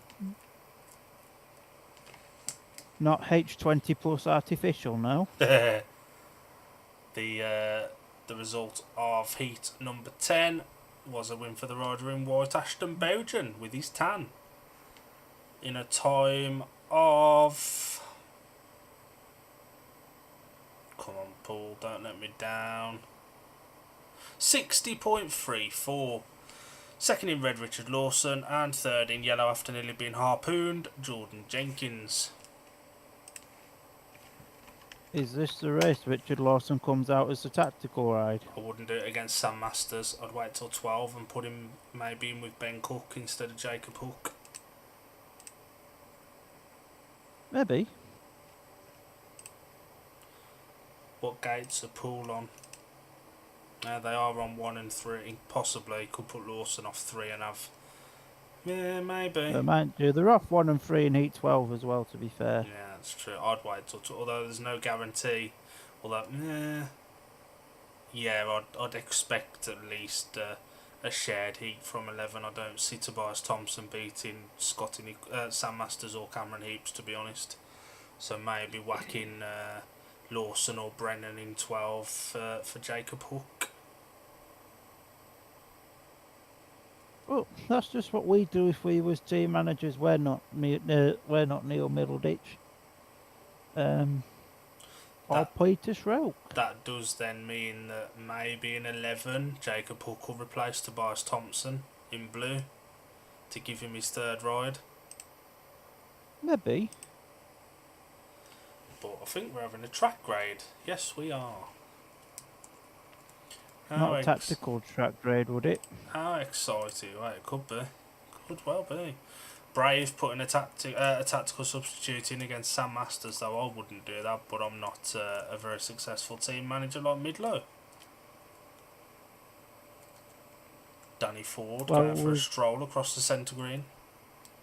What a guy. Got a lot of time for Danny Ford, actually. He is one of the nice guys in the sport. Richard Lawson again checking if to be confirmed he's still coming. I hope to be confirmed can still come to his testimonial, because I'm quite looking forward to watching it. Shall we bring Alan in for an update from the land of the Ouijas? Oh, go on then. If we must. Thank you very much, Mr. Dill. Well, That's I have. I do have a couple of updates. So heat number 9. So Paco Castagna coming in as the rider replacement. And that heat was won by Leon Flint. What a guy. And Matic Ivicic backing him up for a 5-1 to the Tigers. To make the scores 31 to Glasgow and 23 to Edinburgh. Although that was after the first running got stopped because Mr. Pizza Man moved at the tapes and was warned. Racist. What, the tapes? Yeah. Heat number 11 saw everybody's favourite man, Chris Harris, win heat number 10 with Lassie Fredrickson in second, and Jack Smith got the better of Paco Castagna for third. Paco's shite. To take a 4-2 to make the scores 35 to the Glasgow Tigers, 25 to the Edinburgh Monarchs after 10. Have Edinburgh done a tactical yet? Because I think they need to. Edinburgh haven't done a tactical, but we have a feeling they may use it in heat number 12 to replace Dale Wood. I would, because he's crap. Must just be a thing with moustaches. That's the way it's looking, as he'll come in for Dale Wood in heat number 12 to not Lassie Fredrickson, Mr. Pickering, we reckon. Well, probably. He's been the best rider so far, I would imagine. It's got to be him. Tom looks very focused in them pits. Tom's drinking the same water I am. Must just be a Midland thing. Maybe. He could go for a bit on the track if he wants. It's a little bit dusty. We'll bring Alan in after. Rob Dyer's going for a stroll around the pits. He's off to interrupt Zach. What a guy. I think it's fair to say this isn't going Poole's way tonight. It's very surprising to see Poole on the back foot. Especially after the score early in the season. I know you can't read too much into early season. 100%, but it's one of them, innit? You know, at the start of the season, it was the 29th of March, I believe it was. You know, it's very early season. Some riders probably haven't had competitive meetings or practice or anything, because obviously, you know, the Easter kind of weather that we had in the UK not being very complimentary to us. That's very true. And as we said earlier, rain usually affects the home side more than the away side. Oh, 100%. Should we have a quick minute to have a breather? Go on then. There's only so much we can talk a little bit of rubbish for, isn't there? Yeah.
And we're back.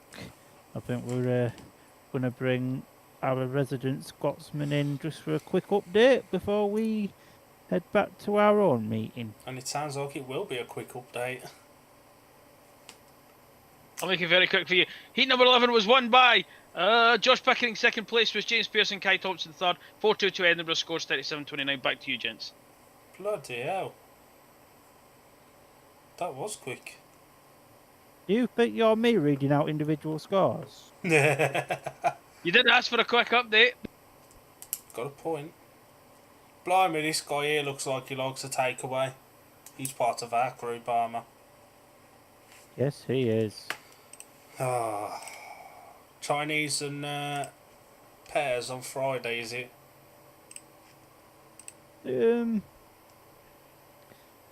I want to say yes, but I haven't really figured out the local cuisine around there. I know there's a beef eater next to the Premier Inn. Nice. But I am hoping for a cheeky Chinese. A cheeky Chinese. Cheeky Chinese with a few sides. So gate stats then. Gate 3 has won 70% of races with 24 points, followed by Gate 1, who has scored 13 points, with Gate 4 with 12, and Gate 2, the Graveyard, with 11. So there's a clear favourite gate here, and it's usually the Graveyard. Oh, pardon me. The talk of food, and that's what we get from Parva. What a guy. Just adds to the excitement. The excitement of the blue tractor going, yeah, they want to send the water bowser out. Sod the tractor.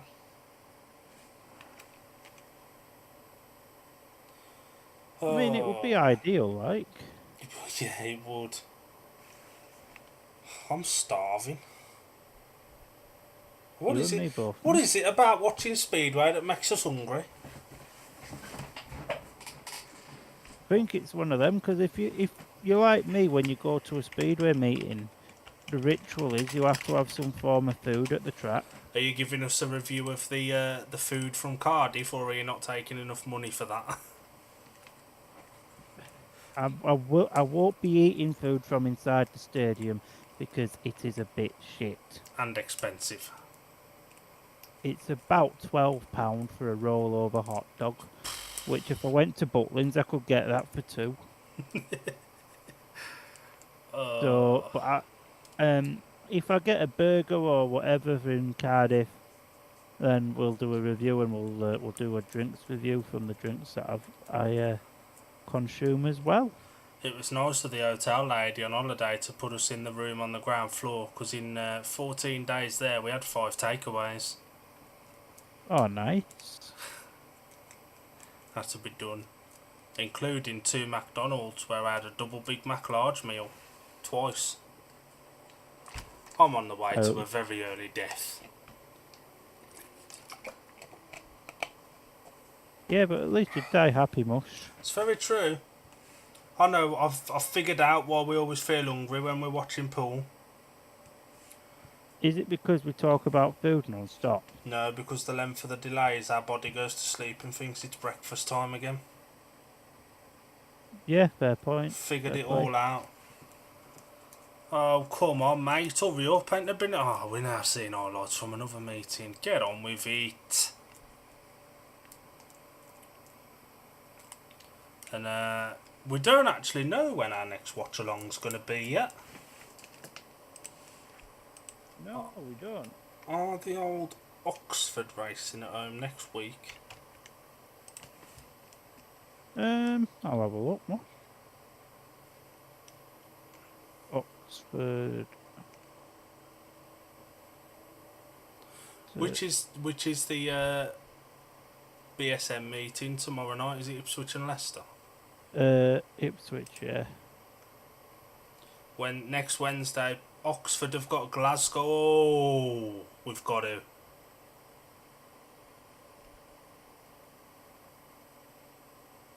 We've got to.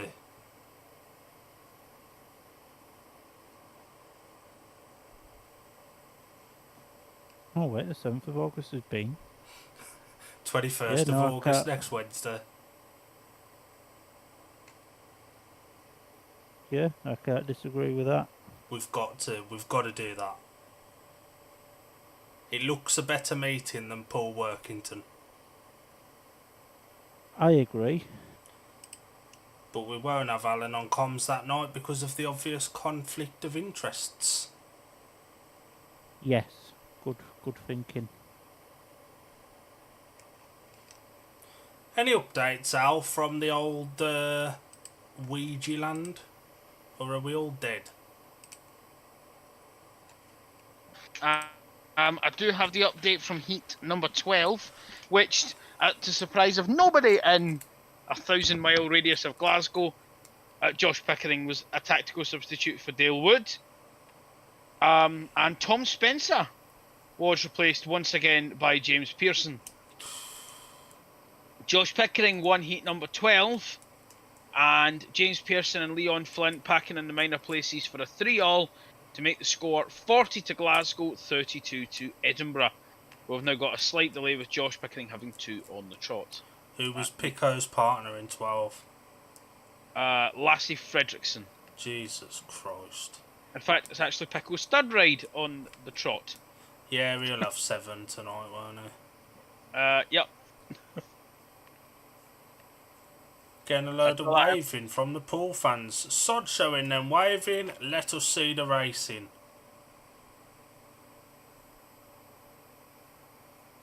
Can we get on to racing now? Cardiff's going to be here a lot quicker than you think at this rate. Next time I suggest something stupid like watching Poole, please tell me not to. I did try to convince you not to do tonight. We'll have Oxford next week. They get meetings through nice and quickly. And who knows, maybe we'll get to see the Ouija's get smashed at Sandy Lane. And talking about meetings that get done really quickly, Scuddy's got a double header our next door meeting. When's Result that? August the 30th. Little bit of a way away yet then. Yeah, it's one of them. Obviously, we've got the pairs at Oxford this Friday, and then the Friday after we're away at Edinburgh in the BSN Series semi-final. Long way to go, innit? Then we've got the Oxford double header. Then the week after that, we've got Edinburgh at Scunny. Then if Scunny don't make the playoffs, that's our season done. Scunny will be in there. I can't believe Berwick's finished already. Neither can I. And we have riders for it, number 12. We're cracking on. I'd imagine that was the interval. Although it feels like it's been a bit of a while. I never thought I'd see the day. I still don't think they've put any water in. It doesn't look a tad moist at all, does it? No. It looks like they're going to come off the line and everyone on that home straight's going to get a mouthful of dirt. Hit number 12, as we all knew, Ben Cook goes in blue as tactical substitute. Very brave doing it against Sam Masters though. The lineup of Heat 11 even. It's 12, isn't it? 11. Is it? Oh, I'm way ahead of myself. Going off the inside gate in red is Tom Brennan. Gate 2 in white, Samuel Masters. Gate 3 in blue is Benjamin Cook. And off the outside in yellow is Cameron Heaps, who looked very impressive in Heat A, actually. That he did. Very brave playing a tactical against Sam. Although when you're on 1 and 3, you kind of need to do it when you can. Although I'd have probably waited an extra race and maybe put Tom in with Ben in 12 for hooker. Yeah, 100%. Don't get old, folks. It's not worth it. So, just awaiting the guys to come up to tape sim for heat number 11. Start Marshall walks away, and the tapes rise away. We go to a very even start, but it's a great start for the Poole boys there. Neil Middleditch knew what he was doing, putting these two out with Thomas Brennan leading the worst one, with Ben Cook sitting there in second place on a 5-1-4. The Poole Pirates, Sam Masters in third. Cabaret struggling towards the rear of the field in this one at the moment. Into lap number 2 now, and Brennan needs to think about looking over his shoulder for Ben Cook, because Sam Masters is closing in on Ben Cook as we go into the third lap now. And Pirates still on a 5-1, to be honest. Tom Brennan's checked out. He could go get an hamburger, chips, a cup of tea and a pint and he'd still win this one. Ben Cook's almost certainly safe now in second as well. And Sam Masters looks pretty safe in third. So, yeah, pretty standard, but the comeback that Poole definitely needed. Red, blue, white. And the Poole boys just made a really good start there. It was easy as you like after the first turn.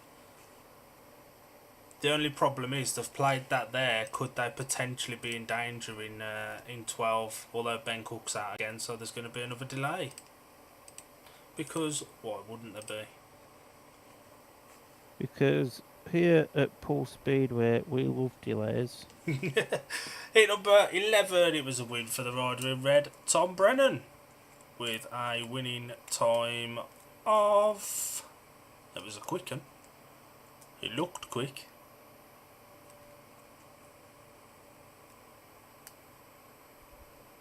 Any time today. 59.31. Second in blue tactical substitute Ben Cook, and third in white Sam Masters.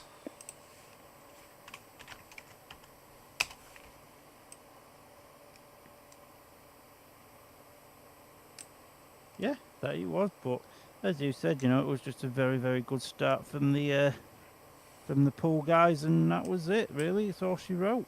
Second fastest time of the night. Or maybe Tom just needed a quick poo. Just to make himself that little bit lighter. Yeah. The track didn't look as dusty then, so maybe they have put a little bit of that old artificial water in. Maybe. While we've got a little delay out, any updates from Ouija Land?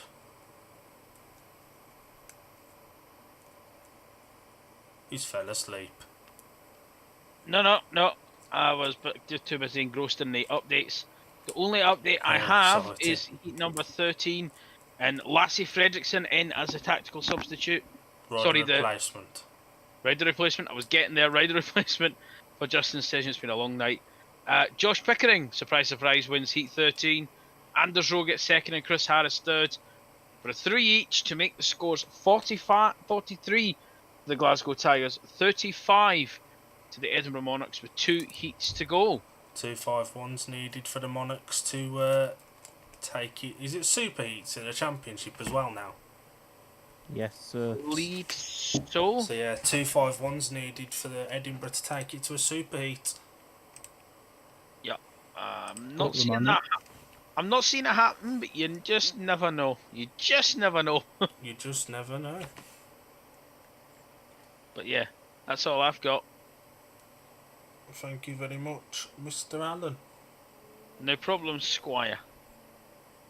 I've just stabbed myself in the hand with a pen because I'm half asleep. What a wally. Jacob Hook's had a bit of a wait since his last ride. He's probably been for 40 winks. It's a bit, Danny. A minute left for Ben Cook.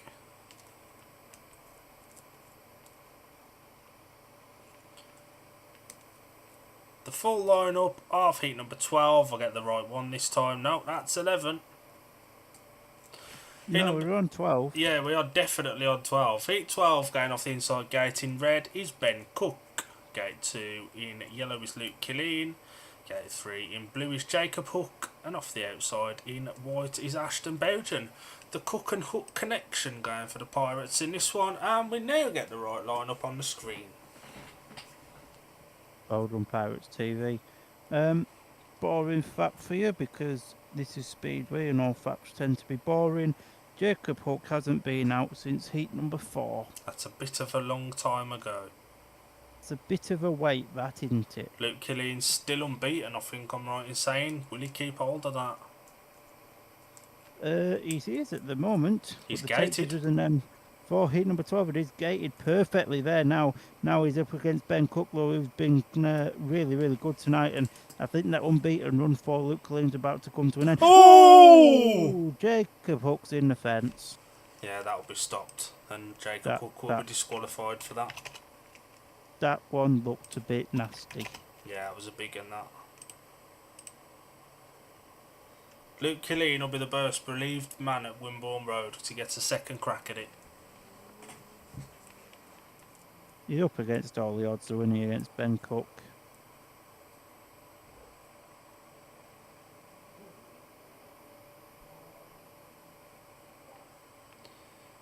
Tobias Thompson off for a stroll over. Jacob Hook's not been very good tonight, has he? He was a bit of a strange choice of guest in the first place. He's destroyed the airbag. Oh, good God, we've got another delay. Have we got a curfew at Poole, do you know? Yeah, sometime around 11:30, maybe 12 o'clock if they're lucky. Oh, Jesus I want to say Christ. it's 10. Well, if it's 10, then we need to be getting a move on. There's a nice big hole in the airbag at the moment.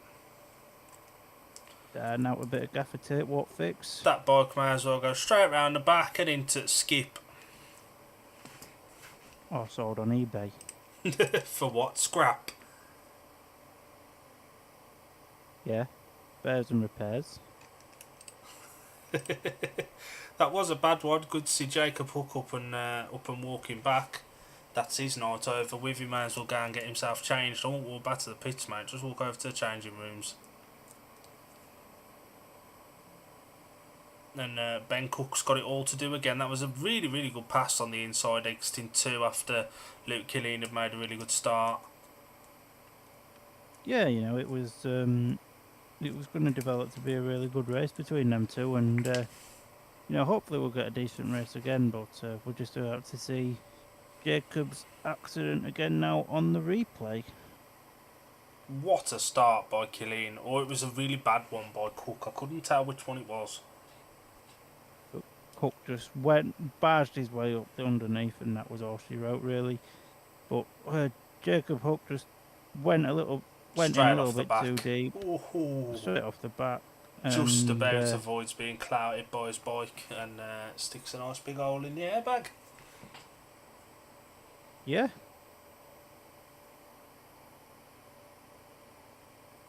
So we could be in for another little delay here. Oh, how very exciting. Should we bring Alan back in? Go on then. I feel I've been in more heat. I've done more heats tonight than you guys, it seems. Well, I can tell you, heat 14 went, was a share of the spoils in heat 14. And to no surprise of anyone, Matic Ivicic finished rock bottom last. Did James Pearson win it? James Pearson won heat 14, beating the Italian pizza chef, who finished in second, and Connor Coles in third. That 3 each makes the score 46 to Glasgow, 38 to Edinburgh with 1 heat to go. So the Tigers take their first win, and I don't know how long, I've lost count. Is this the second? Probably since the last meeting. Is this the second tie? Is the aggregate point on tonight or not? No, because the first original staging was at Glasgow, Rained it got off. rained Yeah, off, yeah, and then yeah. it got rained off at Edinburgh again last week. So yeah, when you were about to get smashed. So yeah, if the Tigers can take any more than 8 points down to Edinburgh, we'll be happy. What, it's the lineup for 15 in yet? According to Edinburgh Monarchs, that would be to be nominated, to be nominated, to be nominated, and to be nominated. So no. So no. So just in layman's terms, no. Not until I hear from my counterparts from the East, no. AKA the Edinburgh website. AKA the Edinburgh website, which has been a godsend tonight, actually. Oh, we have the lineup! Oh, We have stop the the world! So off gate 1 in red will be Leon Flint. What a guy. Gate 2 in white will be Josh Pickering. What a guy. Gate 3 in blue will be My favourite rider, but not probably anybody else's, Chris Harris in gate 3 in blue. And off the outside in the yellow helmet colour is Kai Thompson. No surprises in any of them, apart from Bomber ruining Heat 15s. I'm surprised Pearson not getting 15, considering he is the Tigers' top scorer of the night. They're going to want to get his average up a bit. Oh, God. Bye-bye, airbag. Oh, we could be here for a bloody while. Well, James Pearson's won 12 points from 5 rides. That tells you something. This tells me something as well. We're going to be here till about 10 o'clock waiting for these to change this bloody airbag. I might be finished at Glasgow by the time you won't even be close to finishing You might be able to go to bed before we finish, Mush. Probably. Shall we take a quick 5 minutes?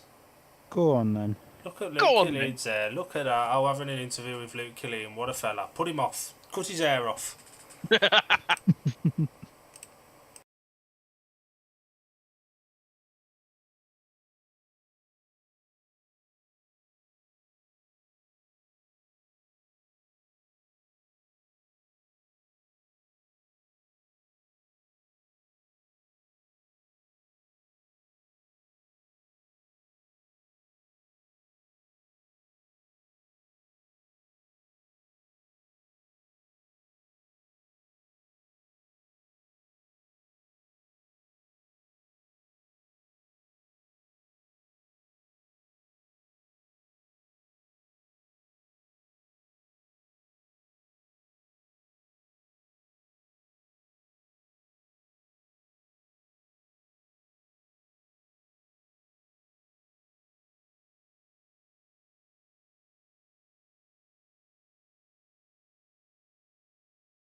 Bikes are back on track, and as Leona Lewis would say, hallelujah.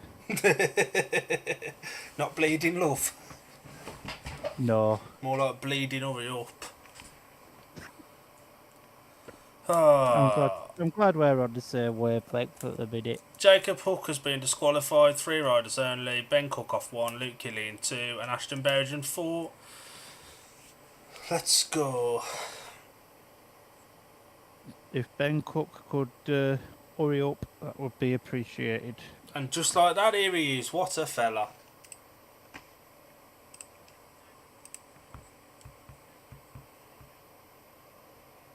So, Dill's already given you the lineup. I'm not a really nice guy, so you're just going to have to deal with it. And now they do the stomping on the ground thing with the steel shoe.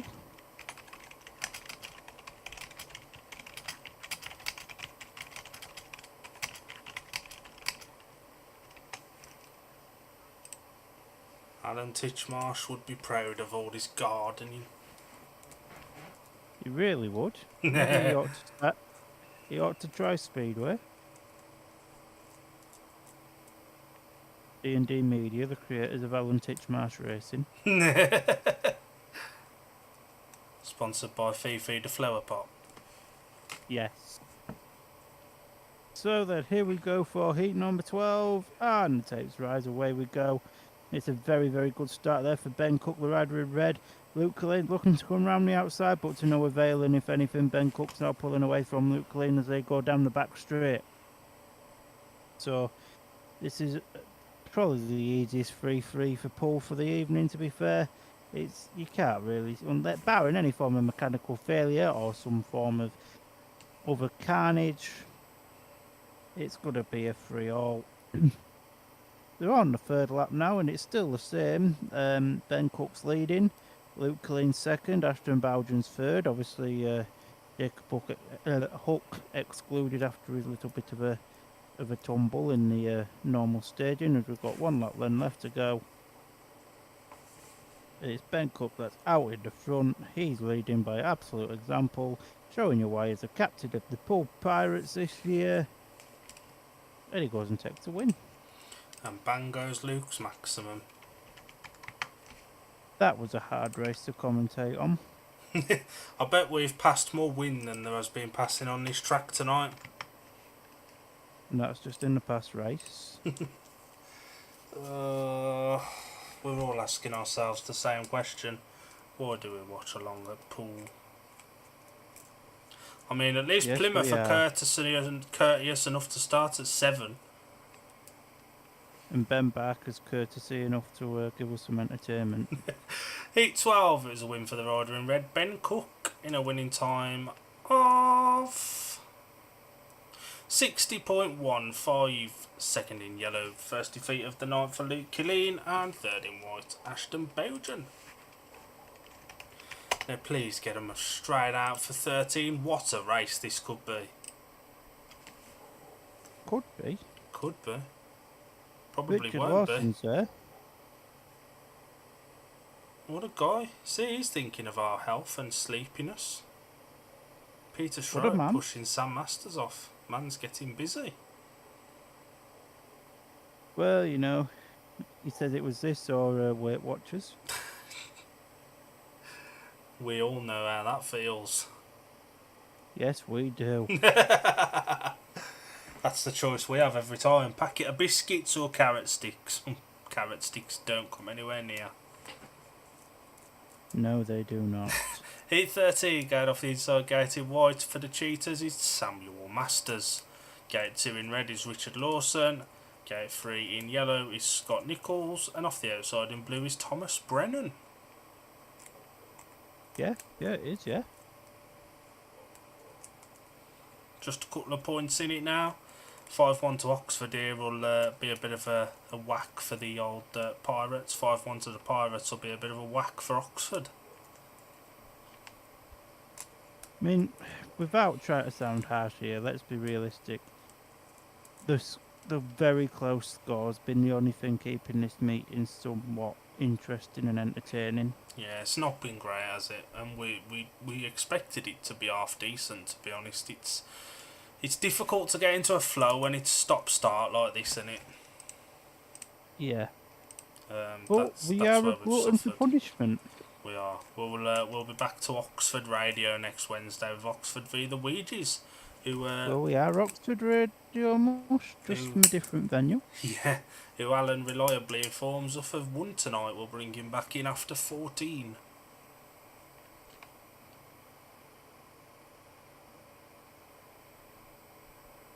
So, Starmaster walked away for a big 8-13 for both clubs.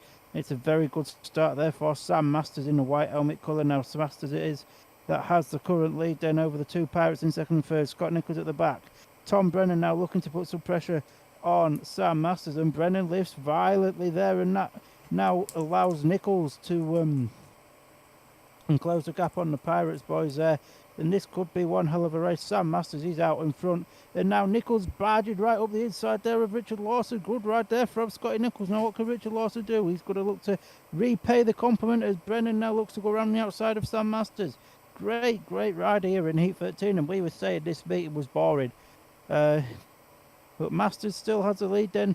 Brennan now looking to come around the outside. Oh, great defensive ride there from Sam Masters. With Brennan throwing everything, including the kitchen sink here at Sam Masters. It's ever so close between the two of them. But to come round in the final bend, and Masters just gets that. What a race. And I believe that could well have been Richard Lawson's first last place around Poole this season. Unpopular opinion, Richard Lawson has been really poor tonight. It's not been his usual self. He has been crap. Average fixing for next year. It's shocking. He's not even at the races. He got passed really easily and then dropped. So the result of heat number 13, it was a win for the rider in white, Sam Masters, with a winning time of... Don't leave us waiting. 60.82. Second in blue, Tom Brennan. Third in yellow, Scott Nichols. And at the back, the useless man. He ain't no rocket tonight, that's for sure. Nice to see Paul thinking of our bedtime and sending all the riders out now for Heat 14. Now, is it going to be Starkey or Killeen in here? I'd imagine they'll probably put Killeen in. Yeah, Killeen in yellow. Just like that. This could be where Oxford wrap this up. And if Oxford do go on to win this, Luke Killeen is the reason they have. Oh, 100%. And this would end the run of 43 successive home meetings that Poole have won. Heat number 14, going off the inside gate in blue, is Tobias Thompson. Gate 2 in white, Jordan Jenkins. Gate 3 in red is Zach Cook. And off the outside in yellow is Luke Killeen. Poole off the favoured gates 1 and 3 here. Zach's got to do something off gate 3. It's been a below par night for Zach tonight, I think. 4 paid 6. Yeah, 100%. You know, it's not been his normal decent night, especially after getting about 12 points, I think it was, at Birmingham on Monday. But you know, you look at the programme and you have to sort of favour Oxford in this one. Yeah, you do, yeah. If anyone can make gate 4 work, it's Killeen with the speed he's had tonight. And I think Oxford will have to do a little bit of fighting to keep hold of him if Poole come knocking next year. Well, I mean, I'm sure you'll agree with the Luke Killeen rider of the meeting. 100%, yeah. So the tapes rides and away we go. It's a very good start there for Jordan Jenkins in the white helmet colour. Luke Killeen joins him out in front, so the Oxford Cheetahs on a 5-1, which would wrap the meeting up for them. Zach Cook now in third with Tobias Thompson at the back. And if things stay like this, Oxford Cheetahs will have the meeting in the bag, and this will end a run of 43 consecutive home meetings that Poole have not lost around here. A statistic leading back to July 2022. But Zach Cook throwing everything, including the kitchen sink, at Luke Killeen just to try and keep the Pirates in this one. But it doesn't look like it's going to work. Jordan Jenkins sort of slowing the race up for Luke Killeen there in second place. But as we go into the last lap then, who'd have thought we was going to see an Oxford win here at Poole tonight? Certainly not me, but come round on the final two bends. It's going to be a win for Jordan Jenkins in the white helmet colour, and Luke Killeen comes second, and that wins Oxford the meeting. I'm going to say it, this is a pathetic effort from Poole tonight. For a team that's usually so good, especially at home, this is a pathetic effort. And maybe just a little tap on the shoulder that they're not going to get the running they expected. Undefeated all season until Scunny last week, and now 2 defeats on the bounce. Yeah, 100%. Maybe it's a little reality check for them. Yeah, for sure. 8:14. It was a win for the rider in white, Jordan Jenkins. His winning time was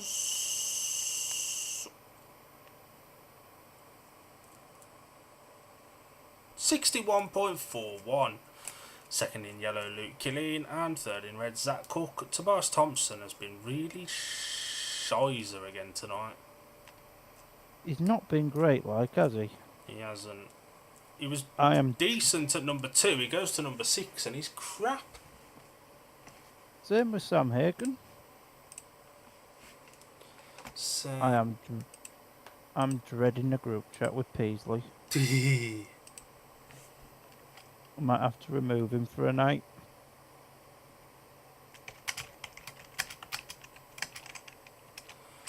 Oh god, yeah.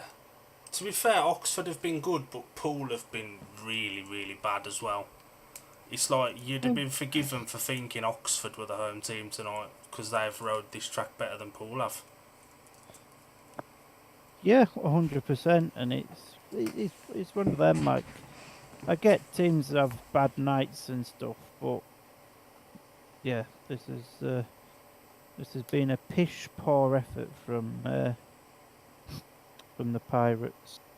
And this win, Oxford, one of the 4 wins they need with the meetings in hand. Poole need to lose 2 of their remaining 4 meetings or whatever it is in order for Oxford to not finish top. If Poole win another meeting, Oxford can't finish top. But the thing for Oxford here tonight, as we can see on our screen here, every single one of their riders has had a win or a paid win. Yeah, and Richard Lawson's only had 1 win from 4 rides. Brennan only 1 win. Zach no wins and 1 point from reserve, and that's where the problem's been. The reserves have been outscored by 14 paid, 17 to 1. To 1. And that came from the guest. Tobias Thompson has been absolutely shocking. He's not the best, is he? Just as we bigged him up before the meeting, Tom Brennan's in the blue helmet for 15. I'd imagine Ben Cook's in red. And all the work's going on Ben's bike. I could see Luke Killeen maybe coming out for Oxford. I think he's earned it. He's earned it 100%.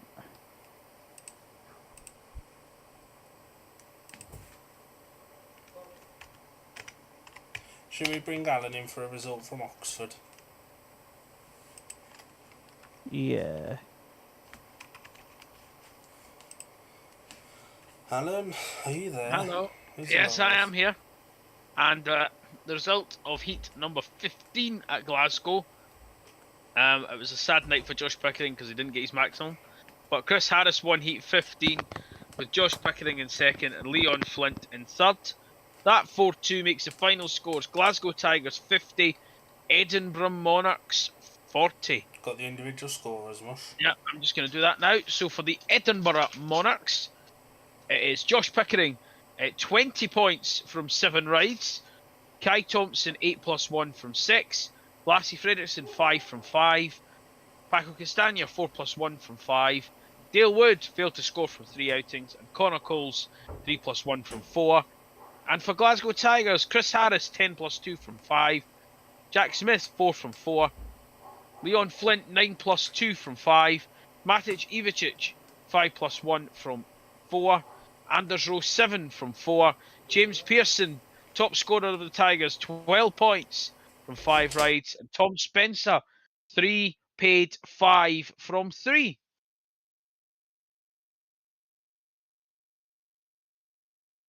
And that will bring us to the conclusion of that meeting and Alan's participation in this stream. Bye all! Bye, Al. Orders coming out for 15. Palmer, do you want to run us through the 15 lineup? All I can tell you is Tom Brennan is in blue and Scott Nichols is in yellow and Ben Cook is in red. And Poole are off 2 and 4. And I'd imagine Sam Masters is in white.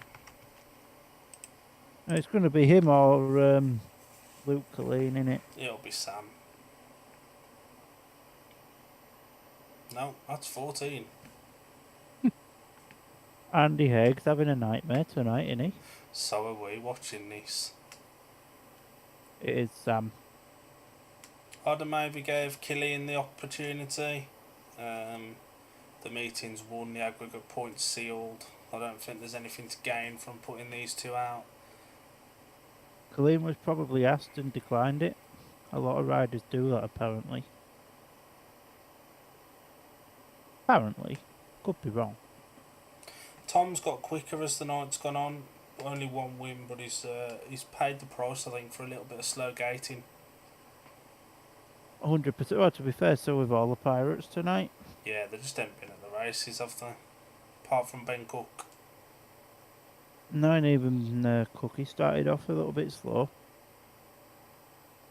Tapes rise then for the final time this evening, thank the Lord. It's a great start there for the rider in red, Ben Cook, followed by both the Cheetahs boys. Scott Nichols looking to come round the outside there of Ben Cook. Stan Masters sitting there pretty in the third place. Cook goes really wide there. Nichols looks to come up the inside there. It won't quite work out. And Tom Brennan at the rear of the field at the minute. The track looks really, really dusty. I do feel for the guys in the crowd that's going to end up with the River Nile in the showers later this evening if they get home at a reasonable time. The big battle now, to be fair, is at the back with Tom Brennan putting all sorts of pressure on Sam Masters. Ben Cook's checked out away and gone at the front. He can go get an hot dog and chips. Scott Nichols looks very, very comfortable there in second. We've got 1 lot left to go. Can Tom Brennan do absolutely anything to make this score a little bit more respectable for the Pirates? It doesn't look like it at the minute because Scott is just, nah, that's it. Challenge over. And it's a Cheetahs win on the night.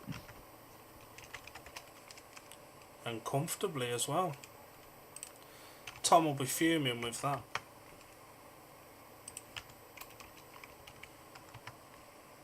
Yeah, he will.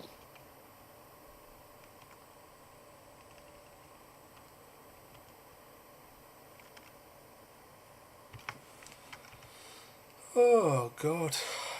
So, the result of, I don't know what Sam's doing, coming around to get the cheers of the crowd, but riding over gate 1. What a guy. The result of Heat 15, and we've finally come to an end of this meeting. It was a win for the rider in red, Ben Cook. Ben's winning time.